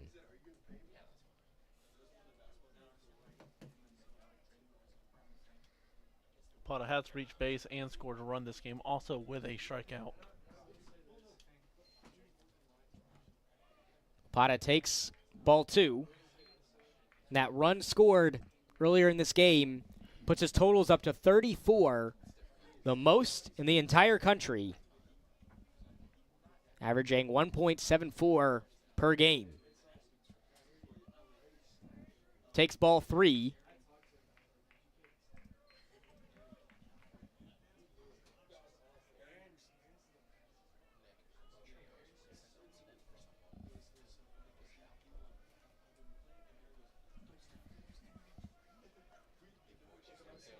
And takes the 3-1. and takes ball 4. Opata had him right where he wanted him on that at-bat. Doesn't have to take a crack at it to put runners on first and second. And this is going to be a quick meeting here on the mound for Carter.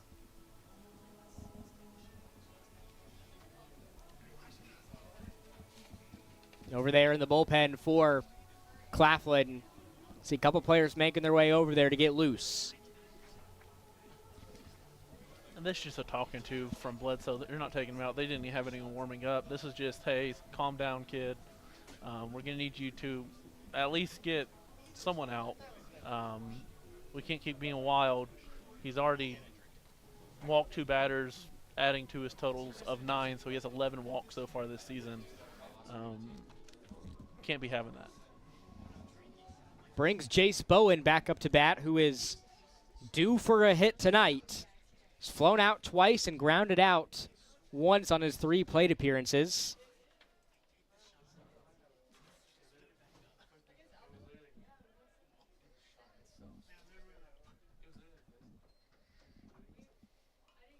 As he bunts this one foul. Looking for a rebound tonight after notching just 1 hit against West Florida earlier this week, and a doubleheader for the Nighthawks. Yeah, we've seen Bowen do that a few times. Bunt to get on base. He did that a couple weeks ago against Georgia College as he lays down an absolute beauty. A perfectly placed bunt by Bowen as he beats the throw over to first. Now you can definitely see some action going on in the bullpen for Claflin. Bases are loaded for the RBI leader in the country, Philip Ard.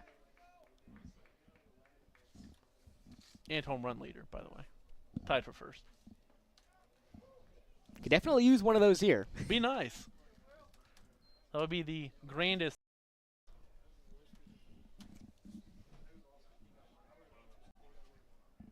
Ard was hit by pitch last time he was up to bat. Finds himself down in the count 0-1. This one sneaks back inside for strike 2. Nice looking pitch there from Carter. I'm not sure he wants to be hit by a pitch again, but I will take a run any way I can get it.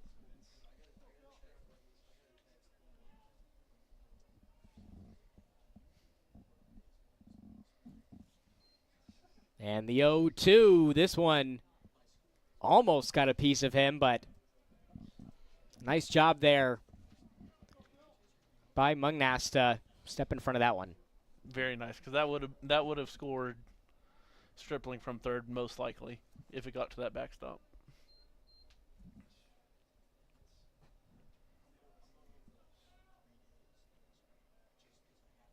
The 1-2 to Ard, low for ball 2. Ard coming off his best game of the season against West Florida. Had a career-high 4 hits in 4 plate appearances. Scored 3 runs, a pair of RBIs, and hit his 6th ball out of the park against West Florida. Fouls this one.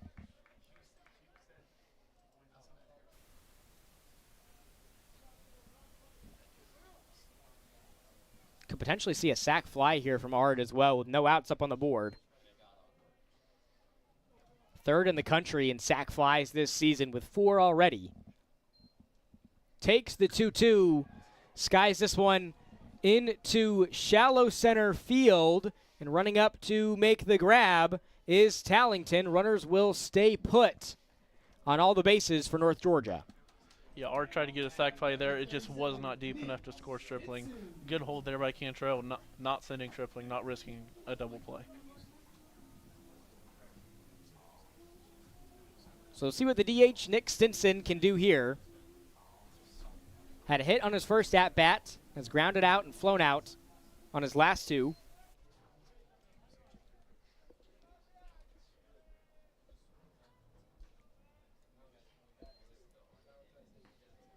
Nice eye, takes one outside for ball 1. Stinson, the PBC Freshman of the Week back on February 24th of this season. Nighthawks have racked up a handful of those weekly PBC awards already. The 1-0 to Stinson. Upstairs for ball 2. Another good catch by Mungas there. If that gets to the backstop, that still could score Stripling from third.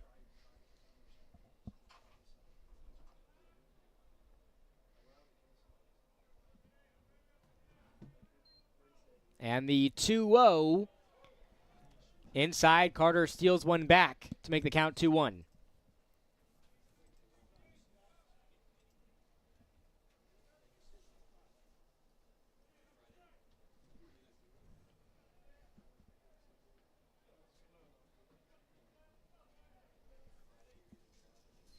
And 2-1 to Stinson. Fouls this one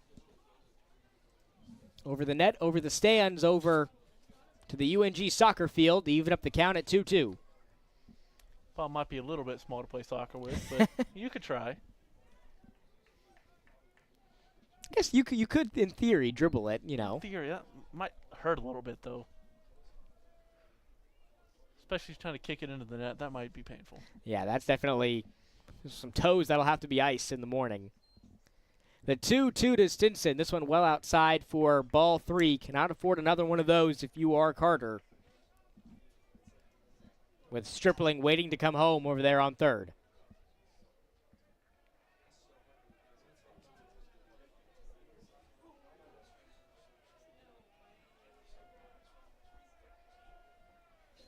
And the payoff pitch from Carter, low for ball 4.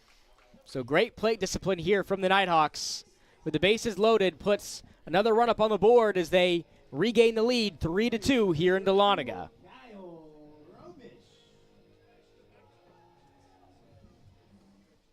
Bases will remain loaded. Still one out up on the board. Brings Kyle Robish up to bat.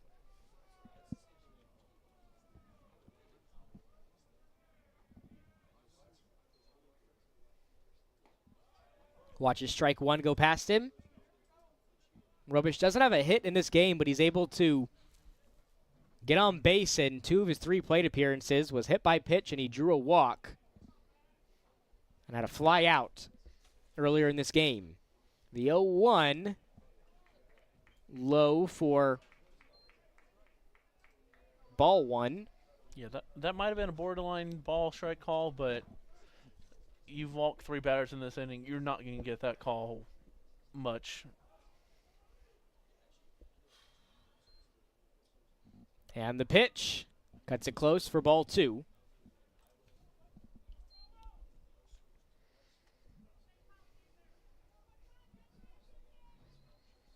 Got Arisborough on deck, who's also in search of his first hit tonight. And the pitch to Robish. Another one outside for ball 3. Carter's trying to do anything to get a strike across, and Robish is just not offering at it. Very good plate discipline here by Robish.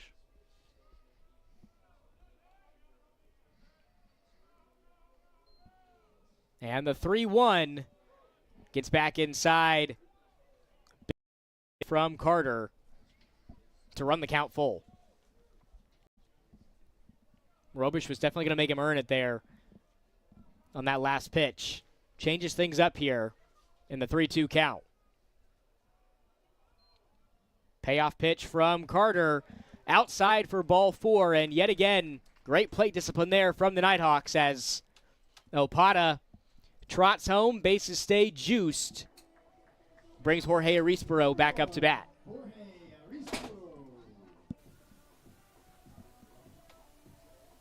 And Alex, you mentioned earlier that Claflin, they have definitely turned the corner this season, picking up 5 wins, but it's been their walked batters that has definitely been their kryptonite this year. I mean, for this inning, they have 7 for the game.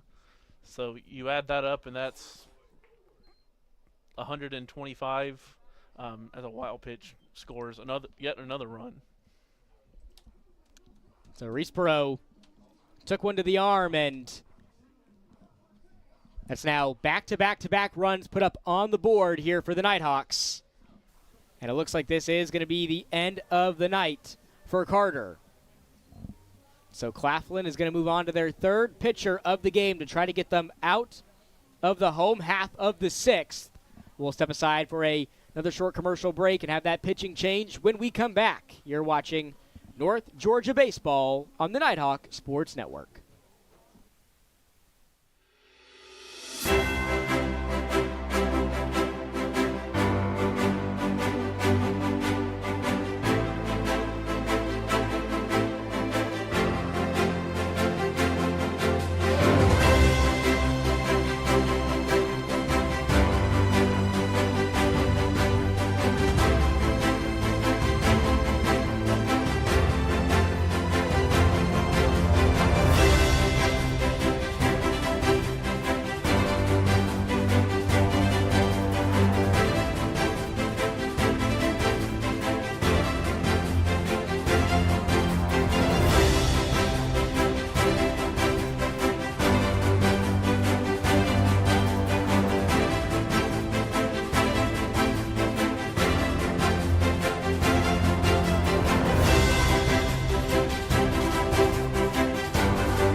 With you here on the Nighthawk Sports Network, where the Panthers swap a veteran for a newcomer here on the mound. The third pitcher for the Panthers, number 24, Nathan Young, freshman out of Macon, Georgia, and Warner Robins High School, making his fourth appearance of the 2025 season for the Panthers in a tight spot here against North Georgia.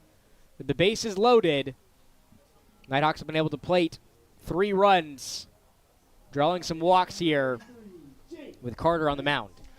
Yeah, I mean, Carter just struggled with his command there. He could not get anything across. Nathan Young, a little bit better with his command. 7 walks, 3 hit batters. His problem, 8 hits and two doubles and a .364 batting average against him. Gives him 14 runs earned on the season. Young's first pitch of the evening is a strike to Jake Prince.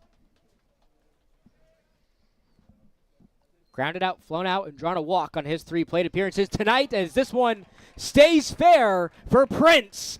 He's going to put a pair of runs up on the board. Make that 3 for Jake Prince. Here come the Hawks as they are dominating here in the home half of the 6th. This game is blown wide open here for North Georgia. I have no idea how Prince kept that thing fair. It snuck down the first base line for a solid about 100 feet just over the first base bag, and Prince gets his first triple of the season out of it. Almost had an inside the park home run. He did. I thought he did.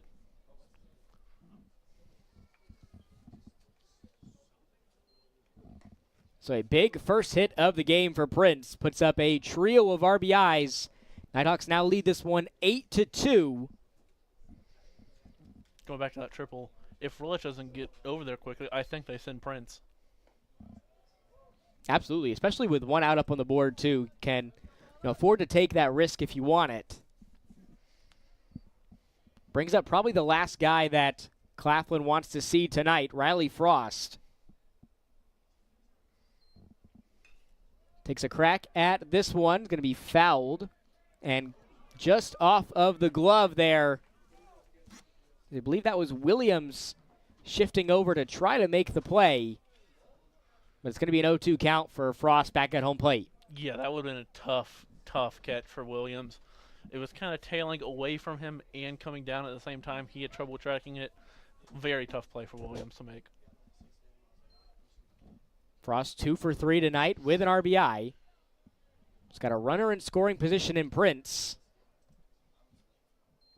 The 0-2, Frost again fouls this one out of play.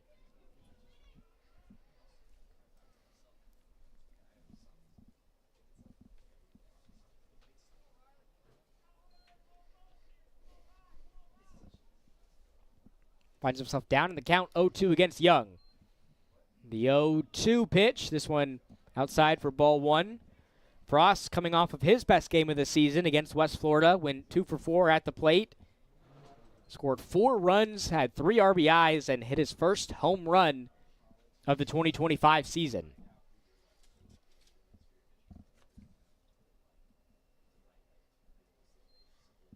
And the 1-2. So well outside to even up the count. Pretty good stops the last 2 times by Mugnast. Either of those two get by him, Jake Prince scores easily from third.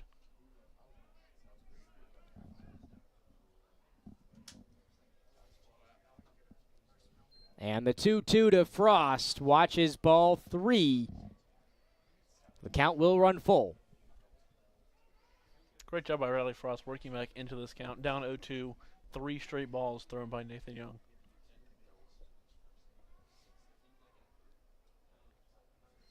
And the payoff pitch.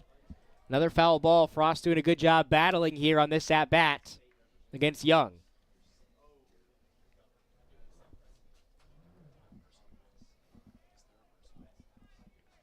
Young, a fresh arm into the game, but he's already had to throw a handful of pitches specifically to Frost.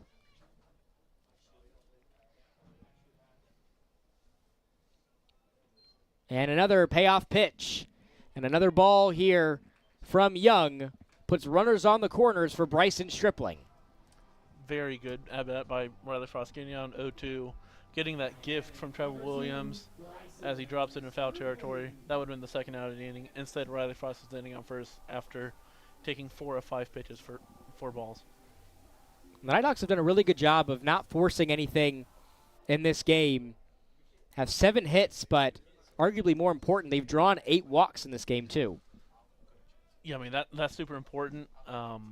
Just getting on base, handing the bat off to the next batter. As we said throughout this broadcast, the Nighthawk offense is electric. Anyone in this lineup can beat you on any given night.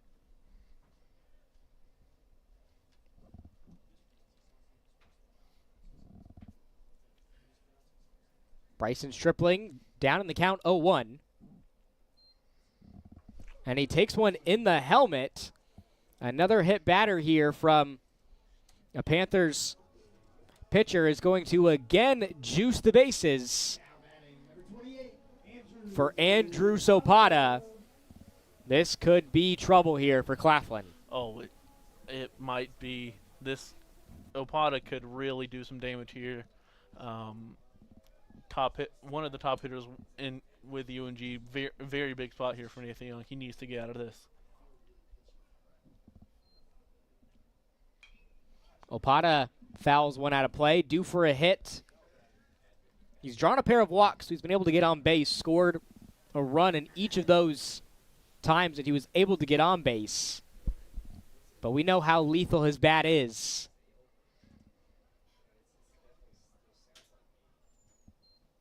Takes the 0-1 and takes one low. Runners will stay put here for the Nighthawks. Great job by Mugnast again, just keeping that ball close. If that ball gets by him, that's another run score from third. Opata's only been held hitless 3 times this season.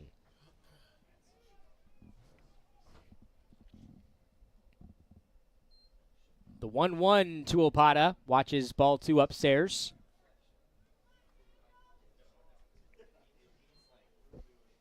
Drews went 4 for 10 with 3 RBIs against West Florida earlier this week. Their 2-game series on Tuesday and Wednesday. The 2-1 to Opata. Watches ball 3.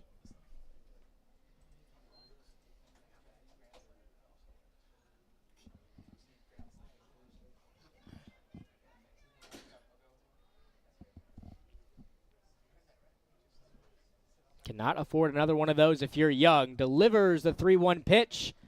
And Opata drawing his third walk of the game. It's going to put another run up on the board here for North Georgia as Prince makes his way home.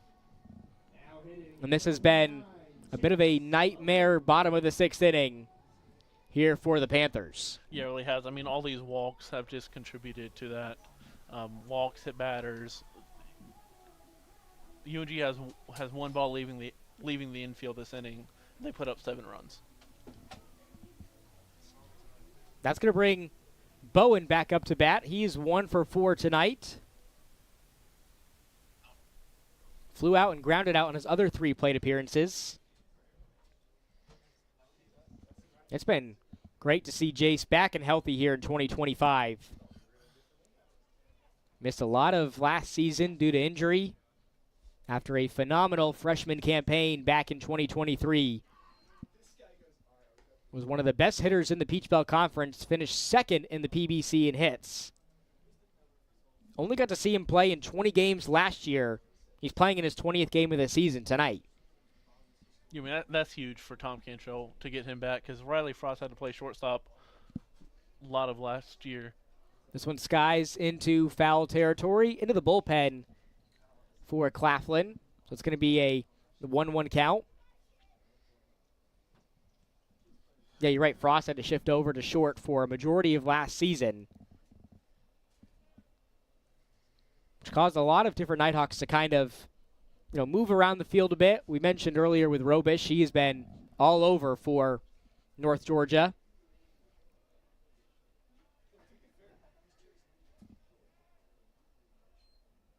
The 1-1 to Bowen. Another one that cuts it close for a ball.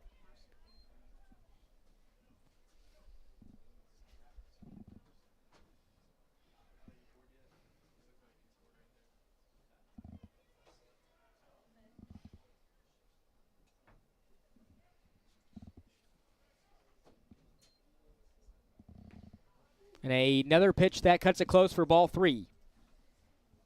Nighthawks 2nd in the PBC with 154 total runs scored this year coming into tonight.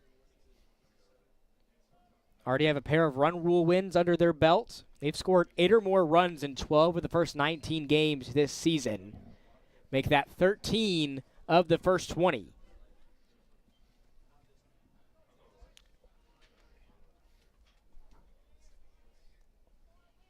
And those 8 runs seem to be their sweet spot. They've only lost 1 game this year where they put up 8 runs. And that came against Lincoln Memorial in a game that they lost 8-9. Bowen keeps this one fair. It's going to be caught for the out to put it up on the board, and the Nighthawks score another run. It's going to be 2 outs now up on the board. It looked like North Georgia had scored the run there as somebody came home. Brings Philip Ard up to bat.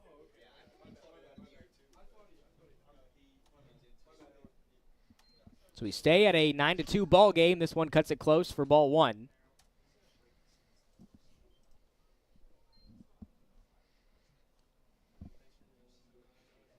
I have no idea how Ard got out of the way of that ball. Got Bowen on first, Opata on second, and Stripling over there on third. As he belts one into left field. Got all of that one, but he fouls it.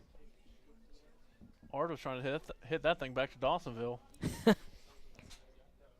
We've seen him do it a handful of times. We have. Over the course of his North Georgia career.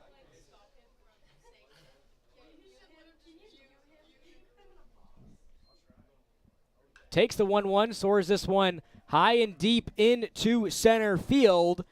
And that is going to be caught by Tallington for the 3rd out. North Georgia exploding in the bottom of the 6th, plating a handful of runs to go up 9-2 in this ball game over Claflin. Panthers have their work cut out for them in the top of the 7th. When we come back, you're watching North Georgia baseball on the Nighthawk Sports Network.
Our coverage of Nighthawk Athletics is provided by Achasta.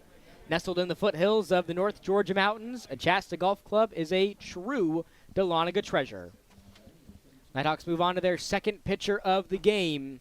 Pierce Williams' night is done, and Coach Cantrell brings out another veteran, the junior out of Loganville, Georgia.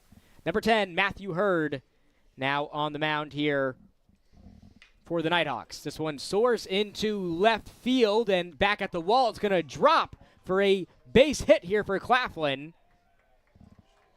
And getting to second, there is Aiden McDaniel. First pitch that he saw from Hurd. Let it fly to that 365 marker. And a good response here from Claflin in the top of the 7th.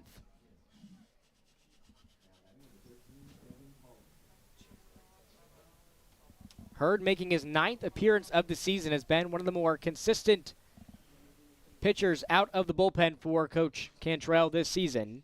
Last saw him against West Florida earlier this week. Delivers his first strike tonight. Pitched just 1 inning against West Florida. Had ones across the board, allowed 1 run, had a walk and a strikeout.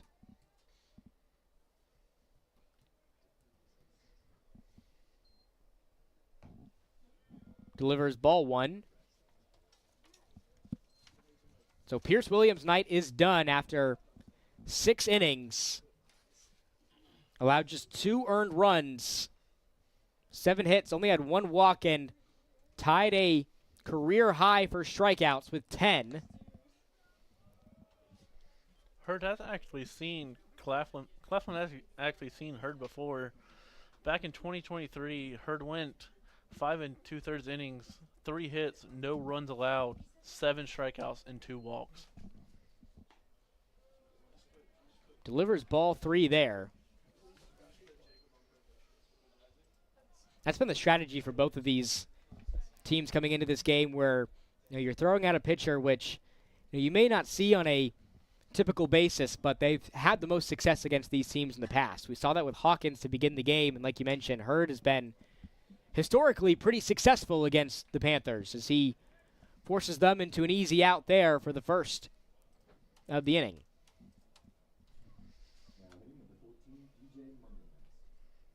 Easy out, but a productive one at that, as it gets McDaniel over to third base with only 1 out, setting up a sacrifice fly opportunity. DJ Mungnas back up to bat. 1 for 3 tonight, has been struck out and flown out on his other 2 plate appearances. As Hurd delivers strike 1.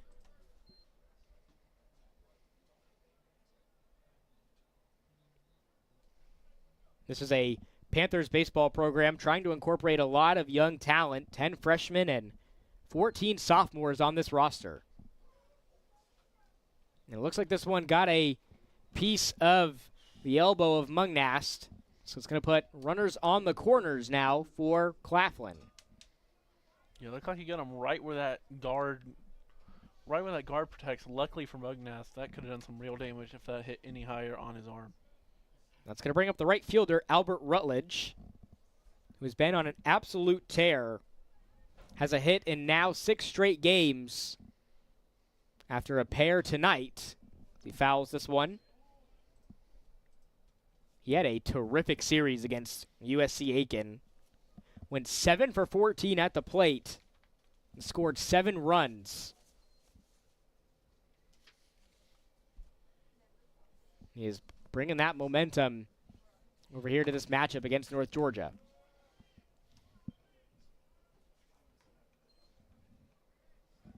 Finds himself in an evened up count at 1-1. Got the shortstop McDaniel in scoring position on third. The 1-1 swing but a miss from Rutledge is going to make the count 1-2. Very pretty cutter by Hurd there. It just kind of cut away from the hitter there as he just swung right through it.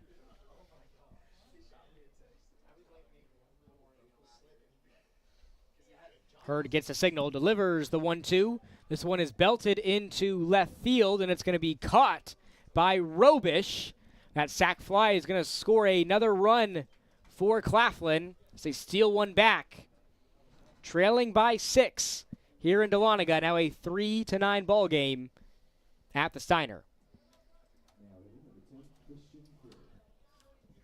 Yeah, baseball, as we know, is a game of runs. I mean, UNG scores 7. What can Claflin do to respond? They need to get probably another 1 or 2 runs here just to get back into this thing right this inning.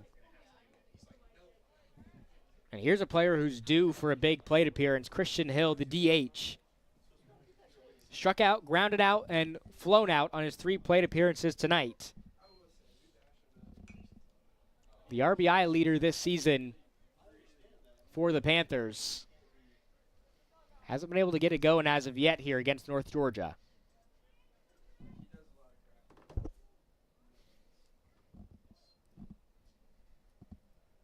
It's only a matter of time before he gets going, though. You don't keep a hitter like him quiet for too long. Takes ball 1.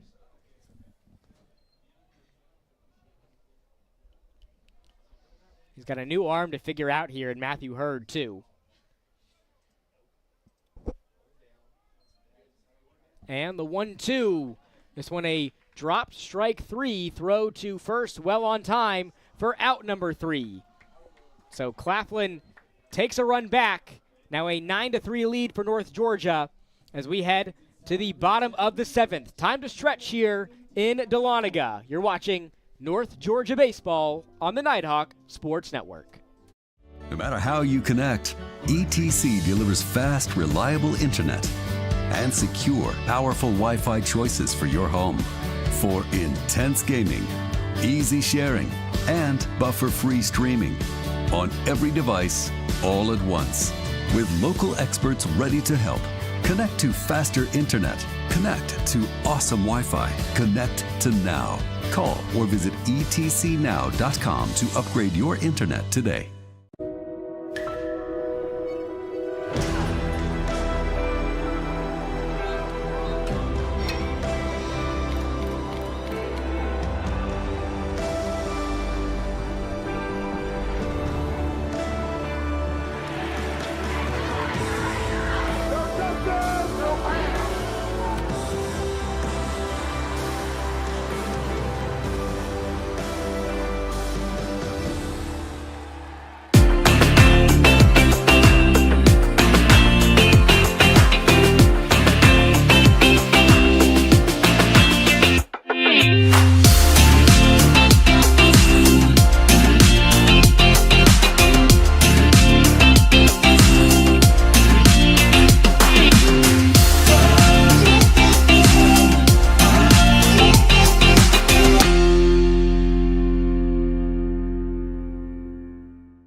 To national championships runs through NCAA.com. And whether you follow one college team or all of them, it's never been easier to get the content you want with NCAA.com, the home of college sports.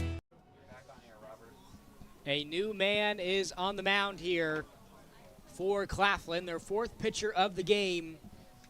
Going back to a veteran, the graduate student out of Detroit, Michigan, Dwayne Henderson Jr., making his 2nd appearance of the season for the Panthers as he looks to be the answer to close this game out for Claflin. Yeah, he really needs to go probably the rest of this game just to save Claflin's bullpen for tomorrow, for the rest of this series.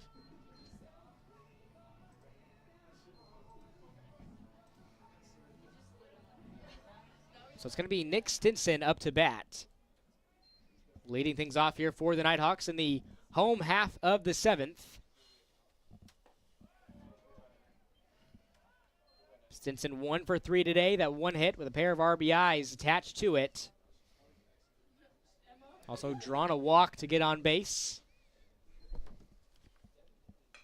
He belts one into right. This one takes a bounce, and the throw to first does not get there on time. A little bit of a collision over there at first base as Williams and Stinson took a bit of a tumble.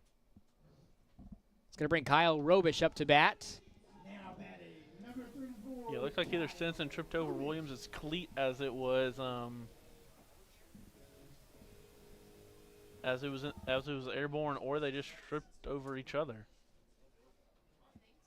And he was shaking his right wrist, it looked like. So hopefully he's okay.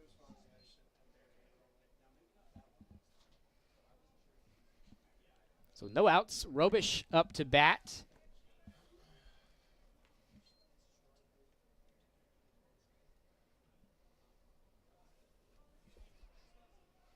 The left fielder has reached base on 3 of his 4 plate appearances tonight. Takes a strike there from Henderson.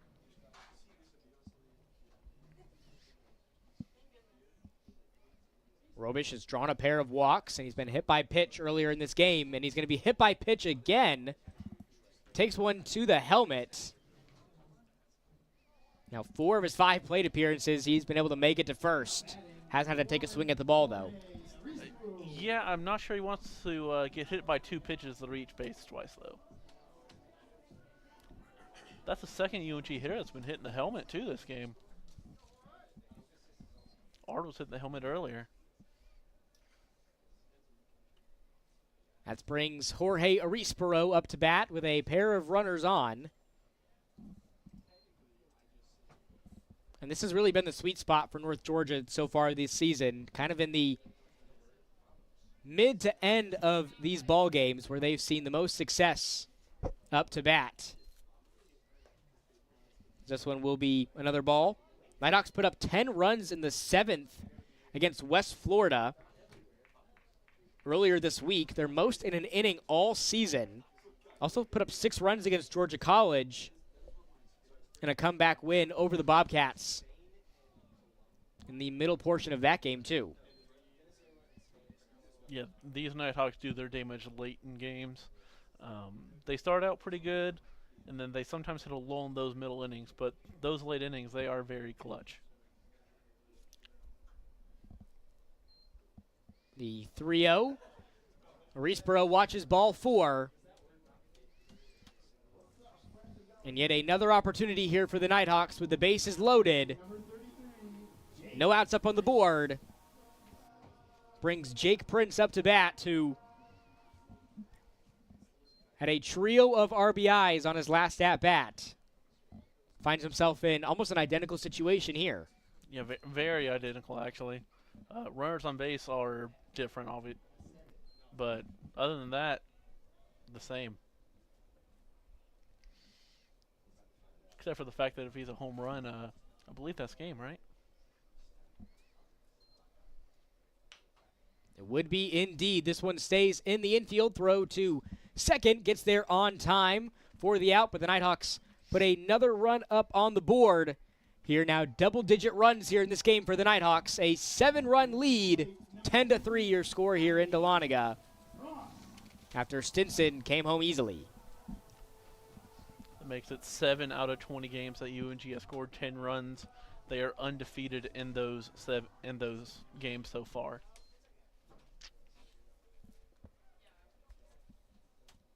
Yeah, their offense has just been on a whole nother level to the first 20 games of the season.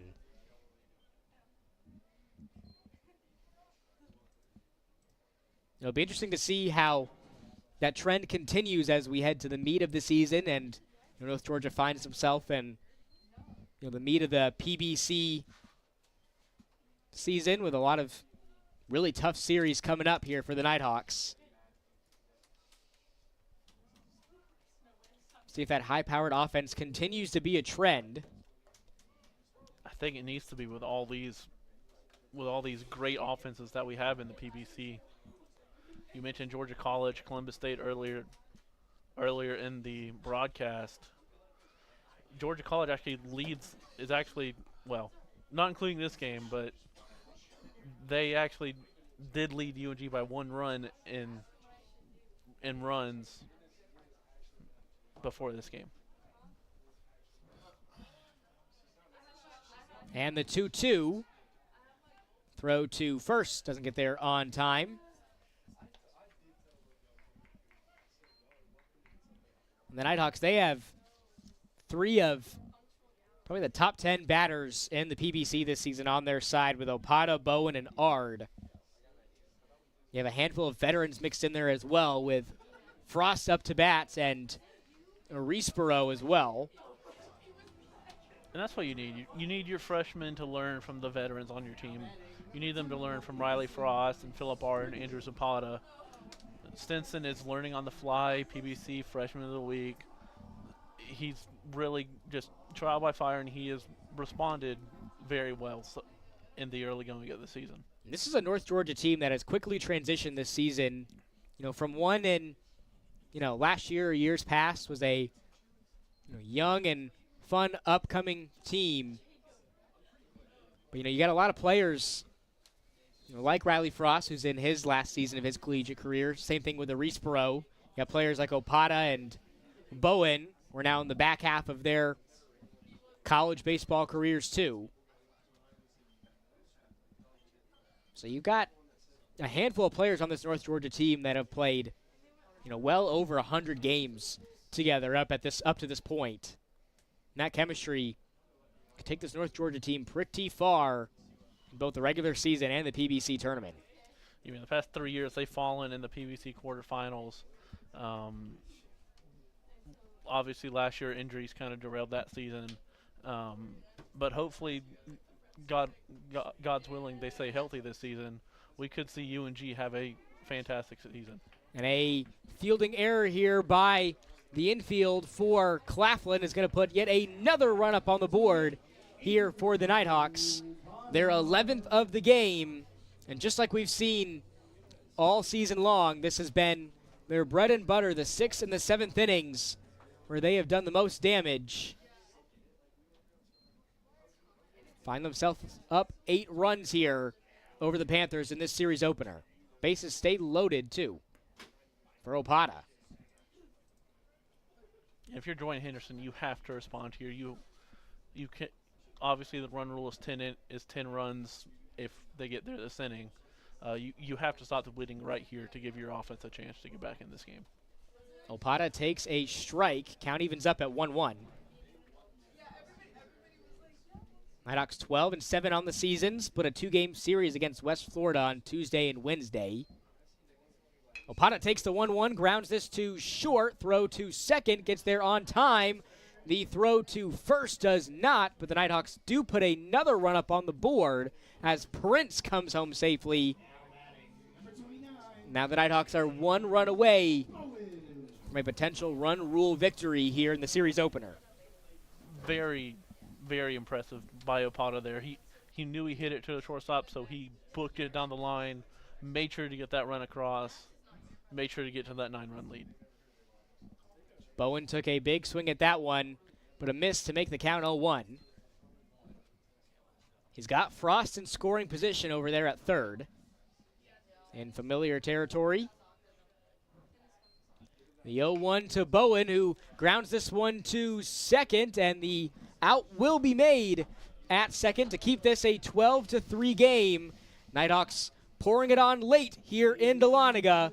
Panthers have their work cut out for them. When we come back, you're watching North Georgia Baseball on the Nighthawk Sports Network.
Back with you here in Dahlonega, where the Nighthawks are up 12-3 over the Panthers in this PBC series opener.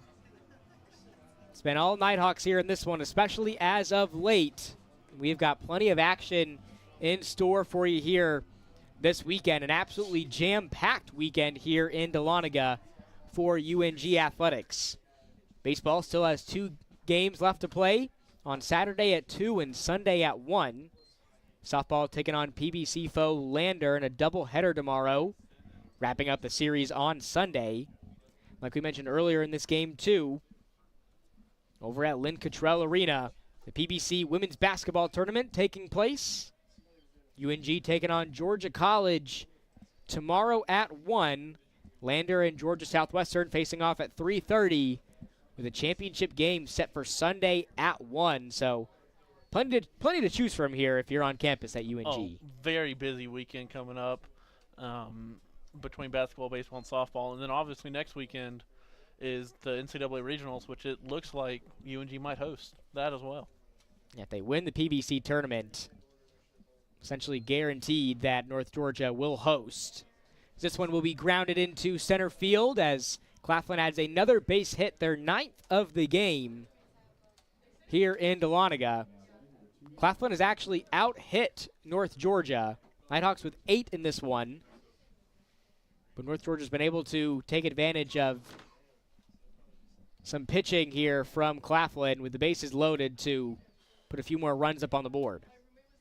Yeah, 8 hits but 11 walks. That's 11 walks will usually mean good things if you're the team with 11 walks. Matthew Hurd still on the mound here for the Nighthawks in the top of the 8th. This one is going to be tipped and fouled from Quarles.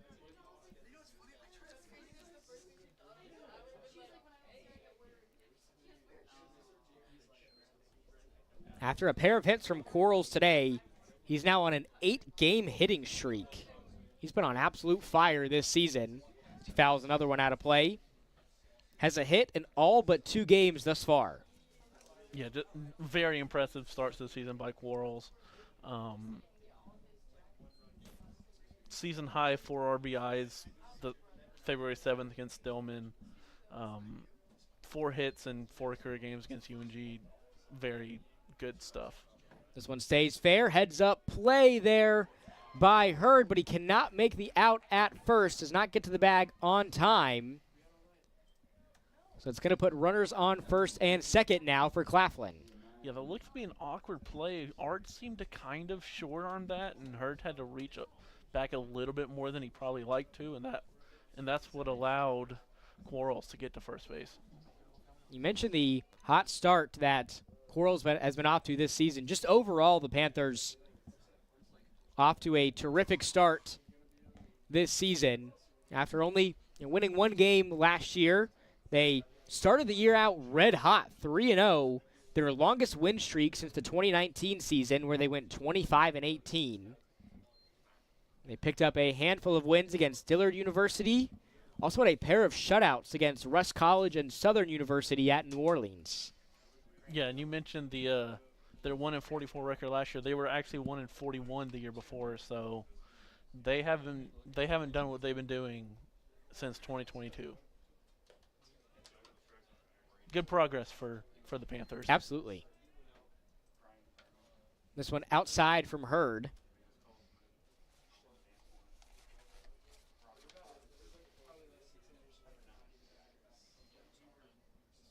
And the 1-2, this one belted into left and will drop for another base hit here for Claflin. They're going to steal another run back to make this a 4-12 ball game in the 8th inning here at the Steiner. Do see a little bit of action going on in the bullpen for North Georgia, and with this being the series opener, you want to keep Hurd on the mound as long as you possibly can here if you're Coach Cantrell. Yeah, I mean, you kind of want Hurd to finish this game just so you can save your bullpen for the rest of the series. But if this inning does go AWOL, which it looks like it could, you definitely don't want to lose your home opener in the conference. This pitch to Thomas Williams. It's going to be a ball from Hurd.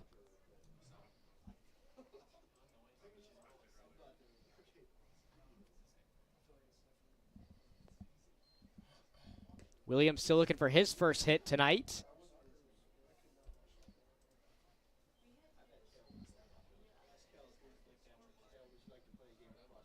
Very pretty pitch there from Hurd. That ball dropped off the plane, and Hardy could not stop his swing. Takes one low for a ball. Go up in the count 2-1. Williams just one of 2 batters in the starting lineup for Claflin without a hit tonight. Takes a big crack at that one, but a miss for strike 2.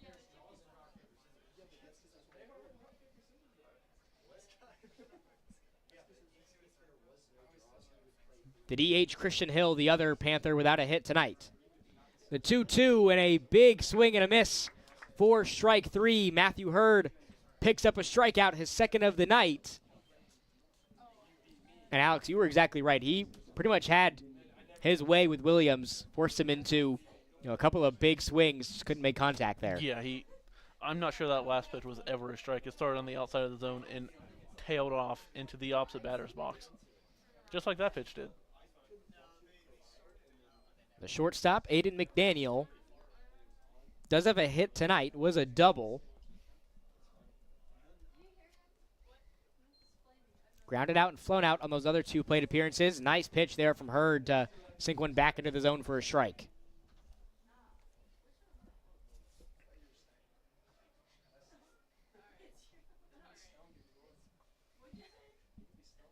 And the 1-1, another one inside from Hurd.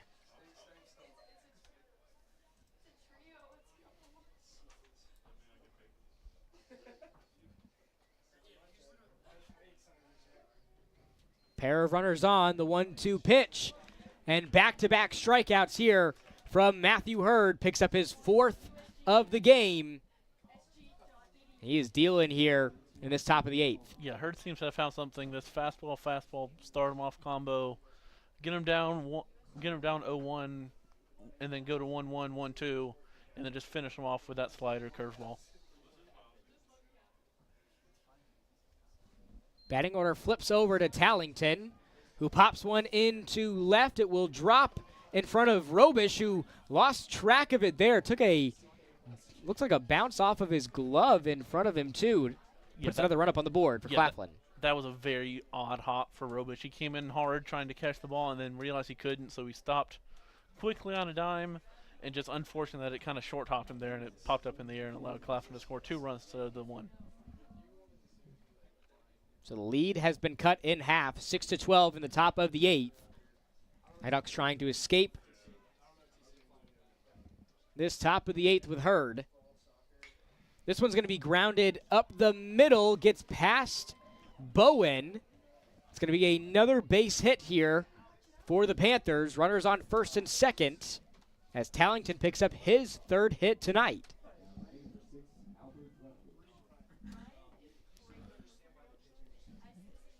Looks like Tom Conchel's coming to the mound here, maybe for a meeting with her, maybe to take him out.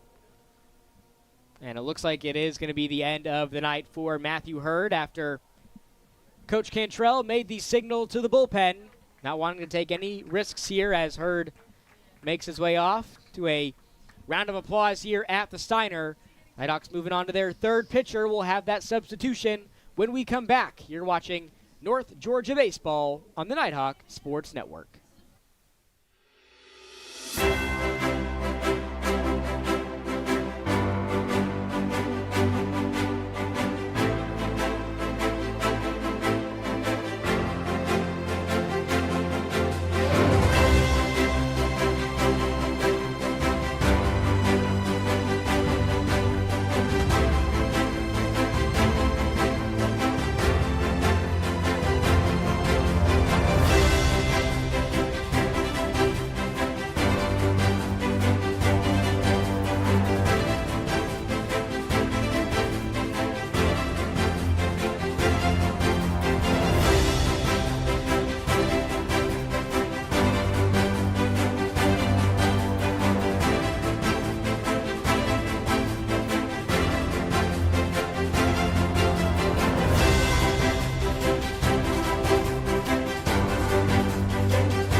Nighthawks make their second Trammell Tire Pros call to the bullpen.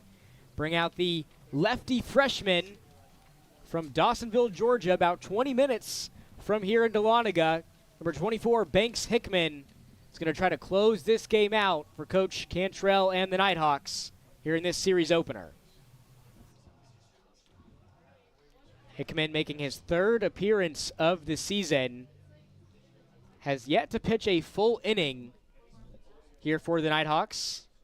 Made a pair of appearances against Lincoln Memorial and then most recently against Young Harris in that 1-8 loss for the Nighthawks.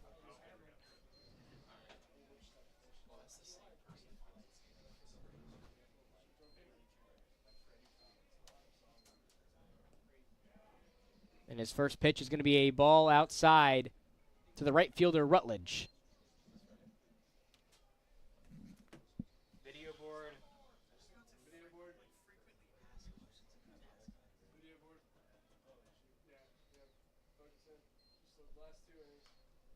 This one's going to be fouled into the dugout for Claflin. It's going to be a 1-1 count.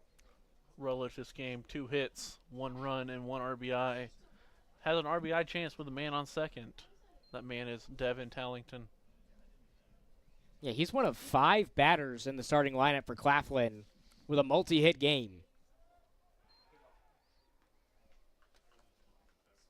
Pickoff attempt over there at first. Like we mentioned earlier, this top of the batting order for Claflin has been doing the most damage, responsible for 6 of the 13 hits for the Panthers. Tallington, Mungnast, and Rutledge all with 2 apiece. Also with 3 of their 6 RBIs. Have a chance to potentially add to that here.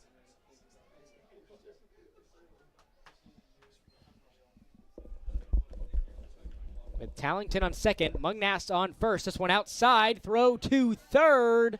Does not get there on time. So now a runner in scoring position for Claflin as Tallington made a break for it and paid off. Good job by Stripling making that close. It looked like Frost caught that behind the bag and had to kind of come forward and try and tag Tallington, which is kind of what helped Tallington stay safe there. The 2-2 from Hickman. This one soars into center field. Will drop in front of Opada. It's going to be another run up on the board here for Claflin. Their 7th of the game, and this has easily been their best inning offensively tonight. 4 runs up on the board for the Panthers in the top of the 8th in a 7-12 ball game here at Bob Stein Stadium. Yeah, and Opada almost lost that ball in the lights. He kind of struggled. He stabbed at it, reached to his left, luckily caught it, or else Mungnast might be standing on home plate right now. That was Rutledge's 3rd hit of the game. Him and Quarles each with 3 hit performances tonight against the Nighthawks. This one soars into shallow right. It's going to be caught for out number 3. So Claflin, with their best inning tonight, puts up 4 runs to make this a 7-12 ball game. Nighthawks looking to cushion their 5-run lead in the home half of the 8th when we come back. You're watching North Georgia Baseball on the Nighthawk Sports Network. No matter how you connect, ETC delivers fast, reliable internet and secure, powerful Wi-Fi choices for your home. For intense gaming, easy sharing, and buffer-free streaming on every device all at once. With local experts ready to help. Connect to faster internet. Connect to awesome Wi-Fi. Connect to now. Call or visit etcnow.com to upgrade your internet today.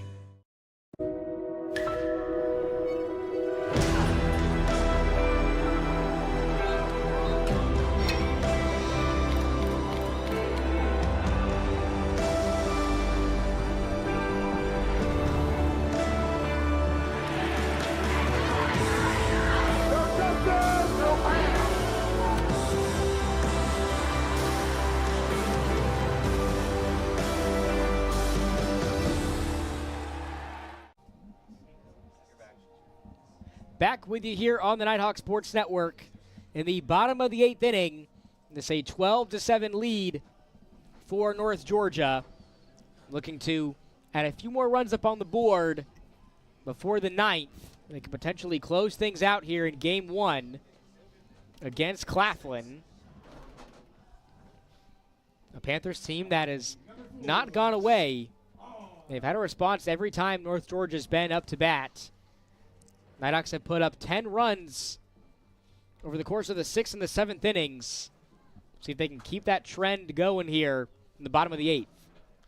Yeah, Henderson's last inning, 1 hit allowed, but 3 runs because of 2 walks. Only 2 of those were earned because Claflin had an error at short. Philip Ard going to lead things off here for North Georgia. He's 2 for 4 tonight. One of 3 Nighthawks with a multi-hit performance. Stinson, who's on deck, responsible for one of those, and Riley Frost, the other.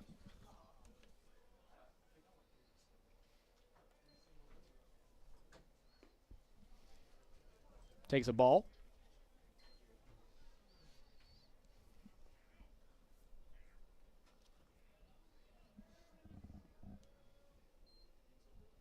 And the 3-0 takes strike 1 to make Henderson earn it, and he does. Pretty good pitch there on the outside. Ard was taken all the way, but Henderson didn't want to take any chance with Ard up to at the plate. Holy. Ard belts one deep into left field, and this ball is absolutely crushed by Philip Ard. The home run leader on this Nighthawk team hits his 7th of the season, and a big one there to make this a 13-7 ball game here at the Steiner. You remember early in the game when I said he tried to hit one back to Dawsonville? I think that one went to Cumming. I think it did. That one made itself a little bit farther out there.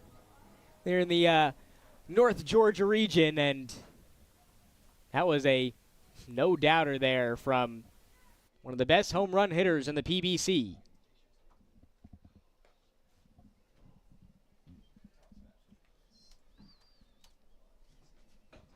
Ard does get his RBI in this game, too. The nation's leader in RBIs this season. And with that home run, Ard also ended his 5-game home runless streak that he was on. Only a matter of time before he was going to get one back and onto the stat sheet. Led the team in home runs last year as well with 11. Was threatening to blow past that this season. Only 20 games in. Just a few shy of the number he set last year.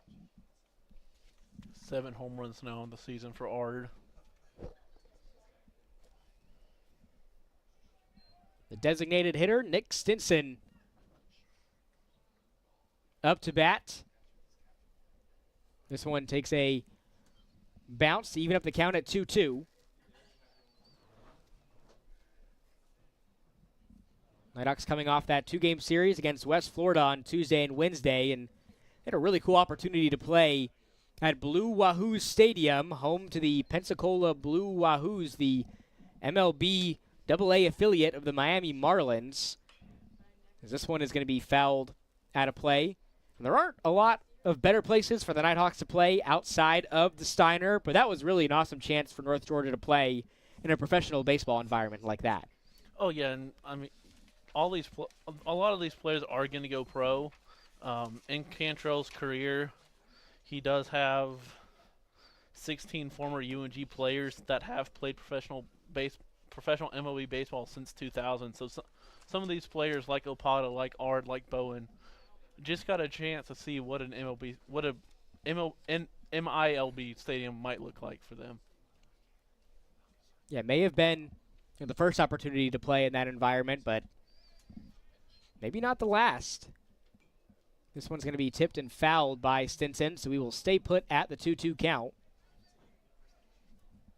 Mentioned Coach Cantrell. He's in his final season with the Nighthawks, has built this program from the ground up over the last 26 seasons. The face of North Georgia baseball has been there through the NAIA days up to the Division II level, as this one is smoked into left center field, drops for a base hit for Stinson. He will get a double out of this, gets to second easily for his third hit tonight. Third hit and fourth double of the season for Stinson. It's only been a matter of time before he was going to break through here for North Georgia. Didn't start the season for the Nighthawks, has slowly but surely worked his way into the batting order, and it has definitely been the right call for Coach Cantrell. But yeah, talking about Coach Cantrell, won 30 games with the UNG 20 times, including 8 of the past 10 seasons.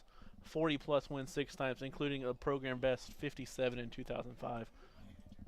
Yeah, he has consistently kept this North Georgia baseball program afloat every year that he's been at the helm. Led the Nighthawks to the College World Series back in 2017 as Stinson will make his way to third. He's become synonymous with UNG athletics. Going to go down as one of the most decorated coaches in UNG history. Yeah, him and Buffy seem to, Miss Buffy Burson seem to be fighting for that title for a little while now. Two of the best coaches in their respective sports. Coach Buffy with North Georgia women's basketball program, trying to win the PBC tournament for the first time since the 2022 season. Won back-to-back PBC tournaments in 2021, 2022. They were the regular season champs this season. What they've been able to do this year has been just really special. 27-2, something that no other North Georgia women's basketball team has done before. Nighthawks are going to add another insurance run up on the board as Stinson comes home. We'll put it out up on the board, but the Nighthawks extend this lead 13-7. Yeah, that was broken out there. You score the run from third. That's all you need to do to get that insurance run in. 7 runs up now for UNG. Yeah, correction, make that 14-7 as they've again doubled Panthers runs. What did I say? You had it right. You were at 14. Thank you, Robert. Of course. The throw to first will get there on time. A quick live plate appearance there from Maurice Burrow. Stepping up to the plate, number 33, Prince. And Prince has had quite the game tonight with 4 RBIs. Had that bases clearing triple earlier tonight.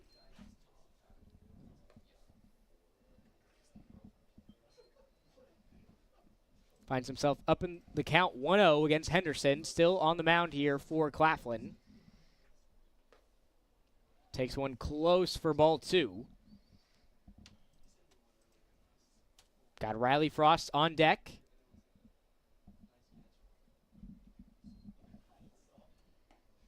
And the 2-0 gets back inside for a strike from Henderson.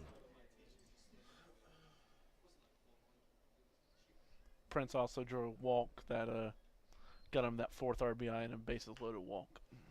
This one will stay fair. The throw to first gets there well on time for out number 3. A nice play there made by Williams to make the outstretched grab for the 3rd out. We're headed to the top of the 9th. North Georgia leading this one 14-7 in the series opener against Claflin. You're watching North Georgia Baseball on the Nighthawk Sports Network. I pledge. I pledge. I am an NCAA student athlete. And I pledge to be a champion of unity on my team, on my campus, and in my community. I pledge to embrace differences and strive for inclusion and collaboration. I pledge to stand against racism, hate, and discrimination. I pledge to strive for love, care, and forgiveness. I pledge to stand against silence, deceit, and obscurity. I pledge to strive for dialogue, truth, and understanding. I pledge to stand against fear and doubt. I pledge to strive for trust and belief in one another. I pledge to stand against complacency and stagnancy. I pledge to strive for change and growth. I commit to supporting my fellow student athletes in all circumstances that impact them. I commit to both choosing unity personally and encouraging it for all. I pledge these things because we are stronger together. United as one.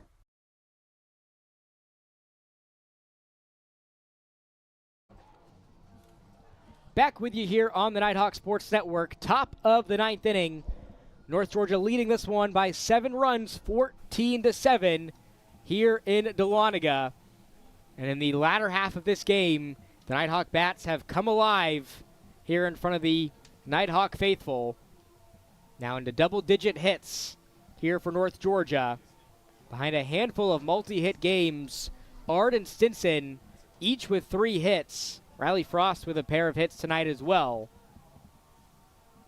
So Claflin's going to try to put some runs back up on the board here in the top of the 9th.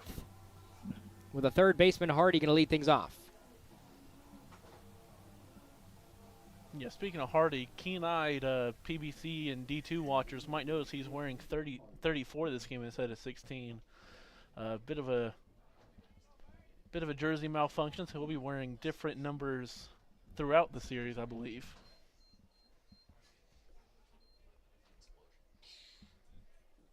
And with no one warming up in UNG's bullpen, this is Banks' inning, which, if he completes it, or if he even gets one out, will be a new season high for Banks. And these are definitely the kinds of games that you want to see from Coach Cantrell, where you can throw in a freshman onto the mound who hasn't gotten a ton of run this year, but can get some much-needed experience under his belt as he pitches a strike. Yeah, getting that experience is huge, especially in the PBC. I mean, we hate to see them, but injuries do happen, and you need your players to be ready when they are called upon. So this experience for Banks will be invaluable as the season goes along and for his UNG career. Nighthawks allowing 7 runs in this game, but their 14 runs, second highest of the season. Their season high came against West Florida in their last game, 19 runs up in that game. They put up 14 runs earlier this season against Mississippi College in a 14-3 run rule win. A big swing, but a miss there is going to make the count run full. Good-looking two-seamer there from Banks. Hardy swings over the top of it. And the payoff pitch from Hickman going to be upstairs for ball 4. That's going to put Hardy on base as he draws his first walk tonight. And that's going to bring Kamon Quarles up to bat. Mentioned on his last at-bat, an 8-game hitting streak for him.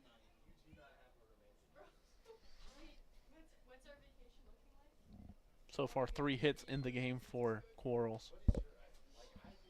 And an RBI. The leader on this team in batting average this season at .360.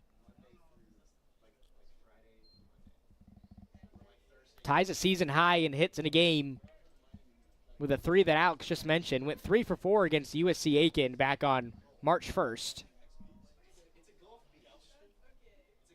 He has been the most consistent hitter all season long for the Panthers.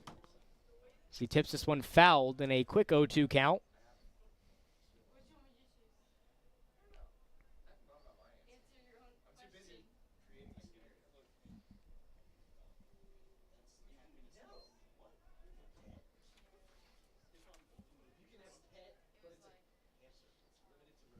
Got the left fielder Drew on deck. The 0-2 pitch, this one outside for ball 1. Quarles tells Hardy to stay put over there on first. Good stop by Stripling. That ball was thrown about 50 feet, and Stripling had to jump up and stop it, or else Hardy ends up on second base.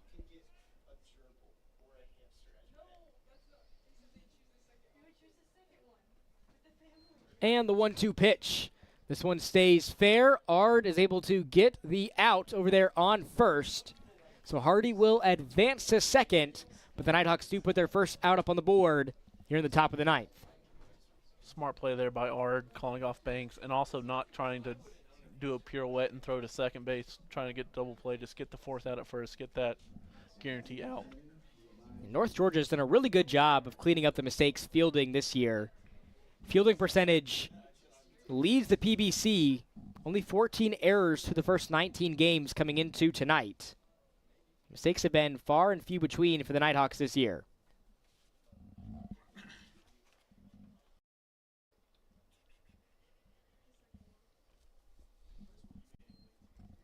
Got Hardy on second. The left fielder Drew up to bat.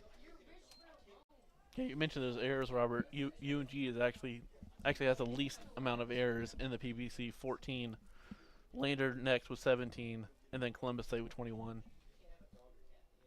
That's an area in years past where North Georgia's been looking to clean things up, and they most certainly have this year. Throw back to second. Not there on time. Heads up play there made, though, by Hickman.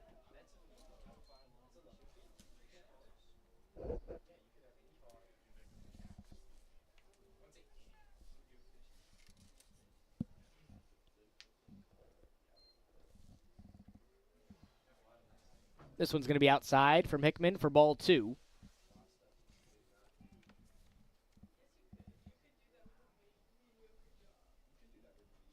Game 2 for this series scheduled for tomorrow at 2, and then the series finale Sunday at 1.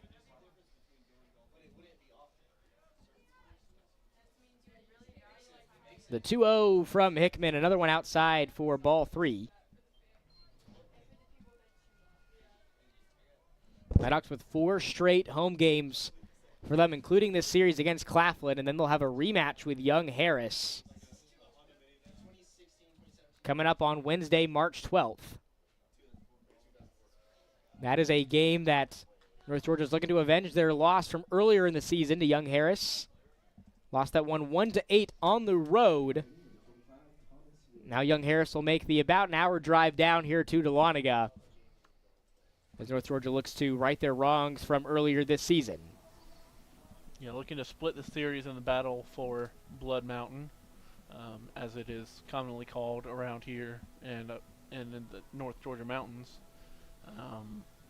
Big game for UNG baseball to prove that they belong in that upper echelon of teams, both in the conference and in Division II.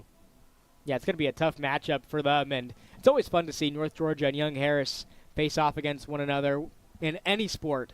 That is, Young Harris, a former member of the Peach Belt Conference, and the Battle of Blood Mountain between these two teams, separated by only an hour's distance. Even though they're an out-of-conference foe, technically, Battle of Blood Mountain is still here for North Georgia and Young Harris. There's always something a little extra whenever these two teams play each other. It still feels like a conference rivalry, even though Young Harris left the PBC a few years ago. It still does have that rivalry feel between the two teams. Young Harris has since moved up in the top 25, now number 16 in the country. They were 22 when they faced North Georgia back on February 18th. They held the Nighthawks to a season low, just 1 run in that game. That makes a series win against the Panthers even more important, trying to bring some momentum into that matchup.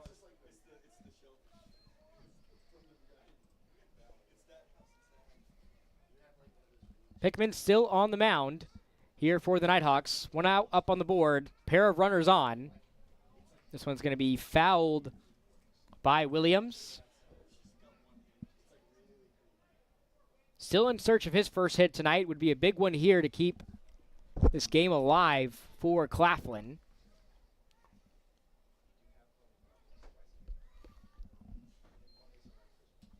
The 2-2, big swing and a miss. That's the 4th time that Williams has been struck out in this game.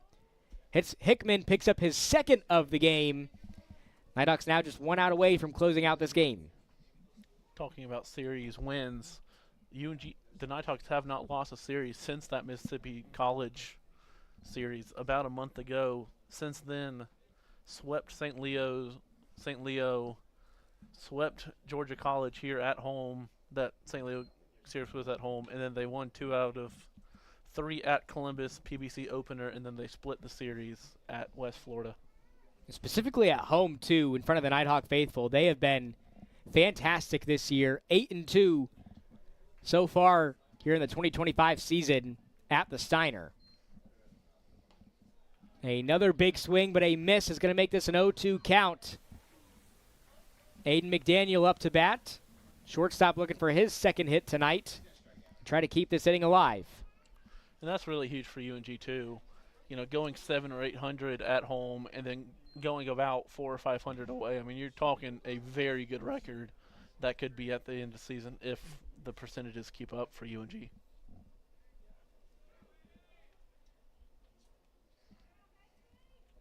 Got Drew on first, Hardy on second.